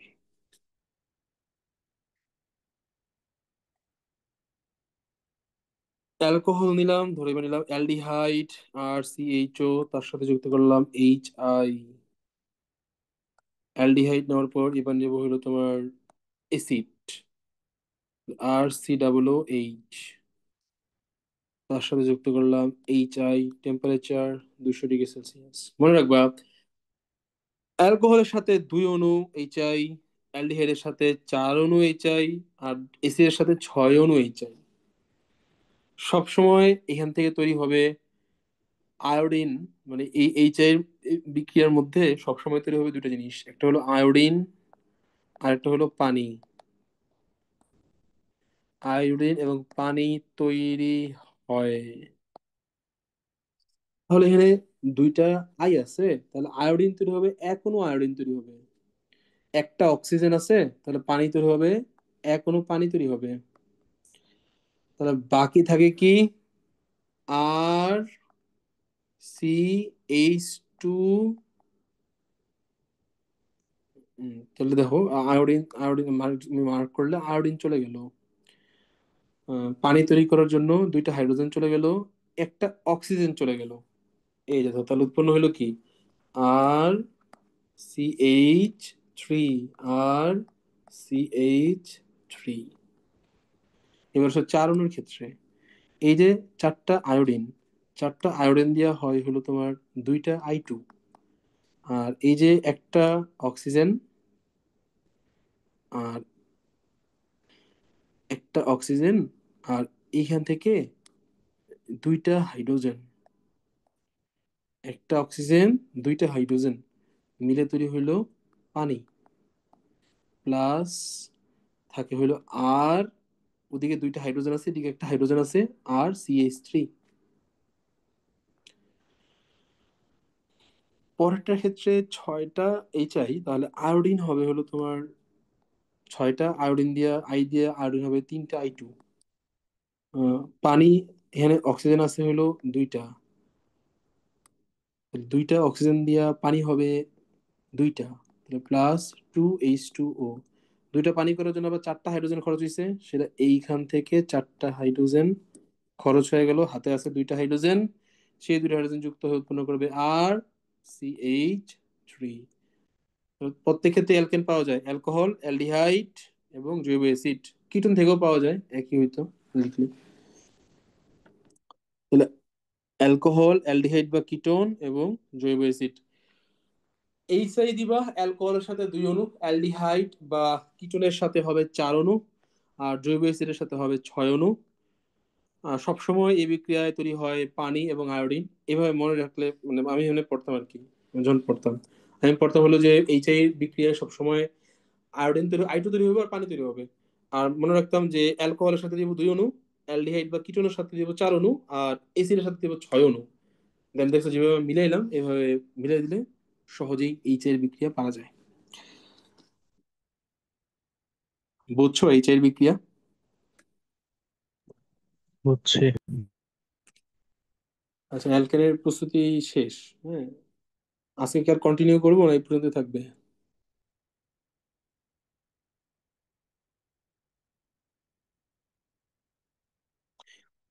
এই পর্যন্তই থাক, বেশি লোড হয়ে যায়। তাহলে তুমি ইয়া করো, এই গত ক্লাসে তো সমানতা পড়াইছিলাম, সমানতা আশা করি পড়ছো। আহ, না পড়লে আজকে এক নজর দেখে দেখো আধা ঘন্টায়। আর এই যে আজকে থেকে যেটা শুরু হইলো, এটা কোনো মিস নাই, এটা রেগুলার পড়তে হবে। এখানে কোনো গ্যাপ দিতে পারবো না, এখানে গ্যাপ দিলে তুমি শেষ, আর যোগে যোগে পড়া হবে না।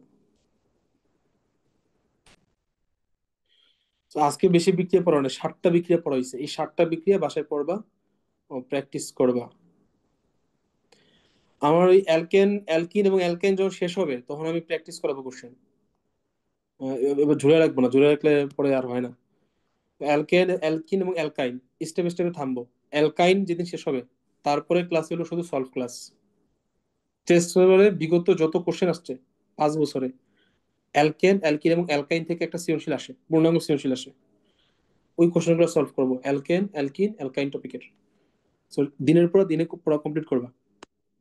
নেক্সট ক্লাসের আগে, নেক্সট ক্লাস ধরো মানে পরশু দিন আর কি, তার আগে এই 7টা বিক্রিয়া কমপ্লিট করে রাখবা। আর সমানতা যদি না করে থাকো, তাহলে ওই সমানতাটা দেখে রেখো এক নজর। কিন্তু এই পড়া মিস নাই। রিয়েকশন দিনেরটা দিনে পড়তে হবে এবং ভালো মতো পড়তে হবে। ঠিক আছে, আজকে এই পর্যন্তই থাক। কালকে হ্যাঁ, দিবেন বইয়ের তো? রিডিং তো একটু না পড়লেও কিছু হবে না, না? বই রিডিং আমি আজ পর্যন্ত কোনোদিন কেমিস্ট্রি বই রিডিং করি নাই। কিন্তু আমার কিন্তু তোমার বোর্ডে মার্কস পাইছিলাম হইলো 46 আর হলো 44। আমাদের সময় কোশ্চেন অনেক কঠিন করছে, আমাদের সময় তো বললাম ছিল আমি 25,000 প্লাস পাইছিল আর কি। ফার্স্ট পেপারে পেয়েছিলাম 46, সেকেন্ড পেপারে মনে হয় পেয়েছিলাম 44-45। আর অ্যাডমিশনের যখন পরীক্ষা দিয়েছিলাম ঢাকা ভার্সিটিতে 30-এ পেয়েছিলাম 24। আর বাকি সবগুলোতেই ভালো মার্কস ছিল কেমিস্ট্রিতে। কিন্তু আমি কোনোদিন বই পড়ি নাই কোনো আজ পর্যন্ত, মানে 5 বছর যাবত পড়াশোনা পড়ে, তারপরে কোনোদিন বই পড়ি নাই। ওই মাঝে মধ্যে কোনো যে দরকার হলে বই থেকে দেখি আর কি। বই রিডিং পড়ার তো প্রশ্নই ওঠে না, এত সময় কই। বই রিডিং পড়লে, যেটা রিডিং পড়বে টিচার যারা আছে তারা, পরে এরপরে তোমাদের জন্য হলো যেগুলা ইম্পর্টেন্ট সেগুলো আন্ডারলাইন করে বের করে নোট আকারে নিয়ে আসবে। তোমাদের বই পড়ার সময় করে মানে বই পড়ার দরকার নেই, কোনো ফিজিক্সও দরকার নেই, কেমিস্ট্রিও দরকার নেই, ম্যাথও দরকার নেই, আছে হলো বায়োলজিতে। তো তুমি বই পড়া লাগবে না, আমি তোমার যা পড়াইলাম এগুলাই। আর এগুলা কাজ করতেছে কিনা সেটার ব্যাপারটা তুমি চেক করবা হইলো, মানে চেক করতে হয় হইলো কোশ্চেন দেখে, যে কোশ্চেন কি আসতেছে। যেমন তুমি রানিং পড়া অবস্থায় তো মনে হয় কিছু পরীক্ষা এবার হবে, এই যে এবার অ্যাডমিশনের পরীক্ষা হবে। আহ, এবার অ্যাডমিশনের পরীক্ষা হবে, এই যে কিছুদিন পরে পরীক্ষা শুরু হবে প্রবন্ধে, তখন তুমি দেখবা যে তুমি একটা চ্যাপ্টার পড়ছো, কি কি পড়ছো, তোমার ওখান থেকে অ্যাডমিশনে কি প্রশ্ন আসলো, এগুলো অ্যানালাইসিস করতে হবে এরকম। সবসময় আসে আর কি, এগুলো তো দেখা গেছে 4-5 বছর পরে দিচ্ছে জানি। তো যা পড়ে দিচ্ছে এগুলোই পরীক্ষা আসবে আর কি। এই জন্য বই পড়ার কোনো দরকার নেই। আর এই যে আমি যা পড়াইলাম না, আমি যে স্লাইড গুলো, এইটাই শুধু পড়বা, আর কিচ্ছু পড়তে হবে না জীব জগতে। এগুলো পড়লেই তুমি 90% কোশ্চেন কমন পাবা। অ্যাডমিশনে চান্স পাওয়ার জন্য লাগে 60% মার্কস, আর এগুলো পড়লে তুমি 90% পাবা। কত কম পড়া, আর বইয়ে তো কত কিছু। আর অ্যাডমিশনে যেহেতু টুকটাক কিছু শিখবাই, এখানে যদি 90% হয়ে যায়, তাহলে অ্যাডমিশনে যদি 5% শিখো তাহলে 95%। 60% হইলে তোমার অ্যাডমিশনে তুমি যদি 60% নাম্বার পাও, 100-তে 60 পাও, তাহলে তুমি মিডিয়াম লেভেলে চান্স পেয়ে যাবা। 100-তে তো 55-55% মার্কস পেলেও চান্স পাওয়া যায়। আমার ঢাকা ভার্সিটিতে মার্কস মার্কস ছিল হলো 66%, কত পার্সেন্ট। তারপরে কিন্তু আমি ঢাকা ভার্সিটিতে সেকেন্ড সাবজেক্টে পড়ি। তুমি চিন্তা করো যে মানে এত কম মার্কস আমি পাইছিলাম হলো 70, 120-এ, মানে 50 নম্বর আমি পাইনি। সেখানে তুমি 90%, তুমি দেখবা কোশ্চেন দেখবা যে সবই আসতেছে এগুলা। তো অনেক মার্কস, অনেক মার্কস, এগুলো বুঝবা বলবো সব। আর চান্স পাওয়ার জন্য সব সাবজেক্ট থাকে না, একটা দুটো সাবজেক্ট নিলেই হয়। ঠিক আছে, তো সাজিদ তোমার বই পড়ার কোনো দরকার নাই। এগুলাই পড়বা জীবযোগের ক্ষেত্রে। আহ, আর বাকি তো ম্যাথমেটিক্যাল চ্যাপ্টার, ওগুলোর ক্ষেত্রে তো ম্যাথই আসে, তো ম্যাথ প্র্যাকটিস করতে হবে। আর দুইটা চ্যাপ্টার আছে, প্রথম অধ্যায় পঞ্চম অধ্যায় ফার্স্ট পেপারে, আর সেকেন্ড পেপারের হইলো তোমার পঞ্চম অধ্যায়। ফার্স্ট পেপারে 1 আর 5, আর সেকেন্ড পেপারে 5, এই তিনটা হলো রিডিং পড়ার মতো চ্যাপ্টার। তো সেখান ক্ষেত্রে আমি যেটা মনে করি, আমি যেটা করতাম সেটা হলো উদ্ভাসের একটা বই ছিল, মডেল টেস্ট বই। ওখানে যেগুলা গুরুত্বপূর্ণ পরীক্ষার জন্য ওগুলাই হলো মূলত দেওয়া থাকতো আর কি। মানে ওই টপিক গুলা সুন্দর করে দেওয়া থাকে, ওই টপিক গুলা পড়তাম। আমাদের সময় তো ফুল সিলেবাস ছিল, ওই টপিক গুলা পড়তাম। আর এমসিকিউর জন্য এই চ্যাপ্টার এত রিডিং করার তো আর সময় নেই, এত রিডিং করার তো সুযোগও নাই, এত সময় কই। তো বিগত বছরের মানে কোশ্চেন এমসিকিউ সলভ করতাম আর কি, তখন এটা হয়ে যেত আর কি। ঠিক আছে, আর যে বুঝুগো তোর রিডিং করার প্রশ্ন না, যা পড়ে দিয়েছে এগুলো পড়লে চলবে। ক্লাস হুম, বলো, কি বলতেছিল? কালকে ক্লাস কালকে হ্যাঁ, কালকে নেওয়া যায়, তাহলে এই শেয়ারটা রিয়েকশন করে রেখো, কালকে আমি ক্লাস নেবো না তাহলে শিওর।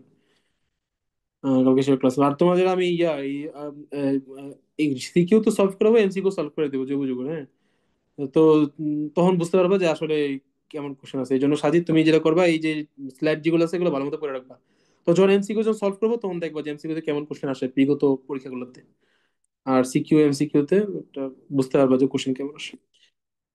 ঠিক আছে, কালকে ক্লাস নিবনে, তোমার এই টাইমে নিবনে, তাহলে 7টা ডিভিশন করে রেখো। আজকে এই পর্যন্তই তো।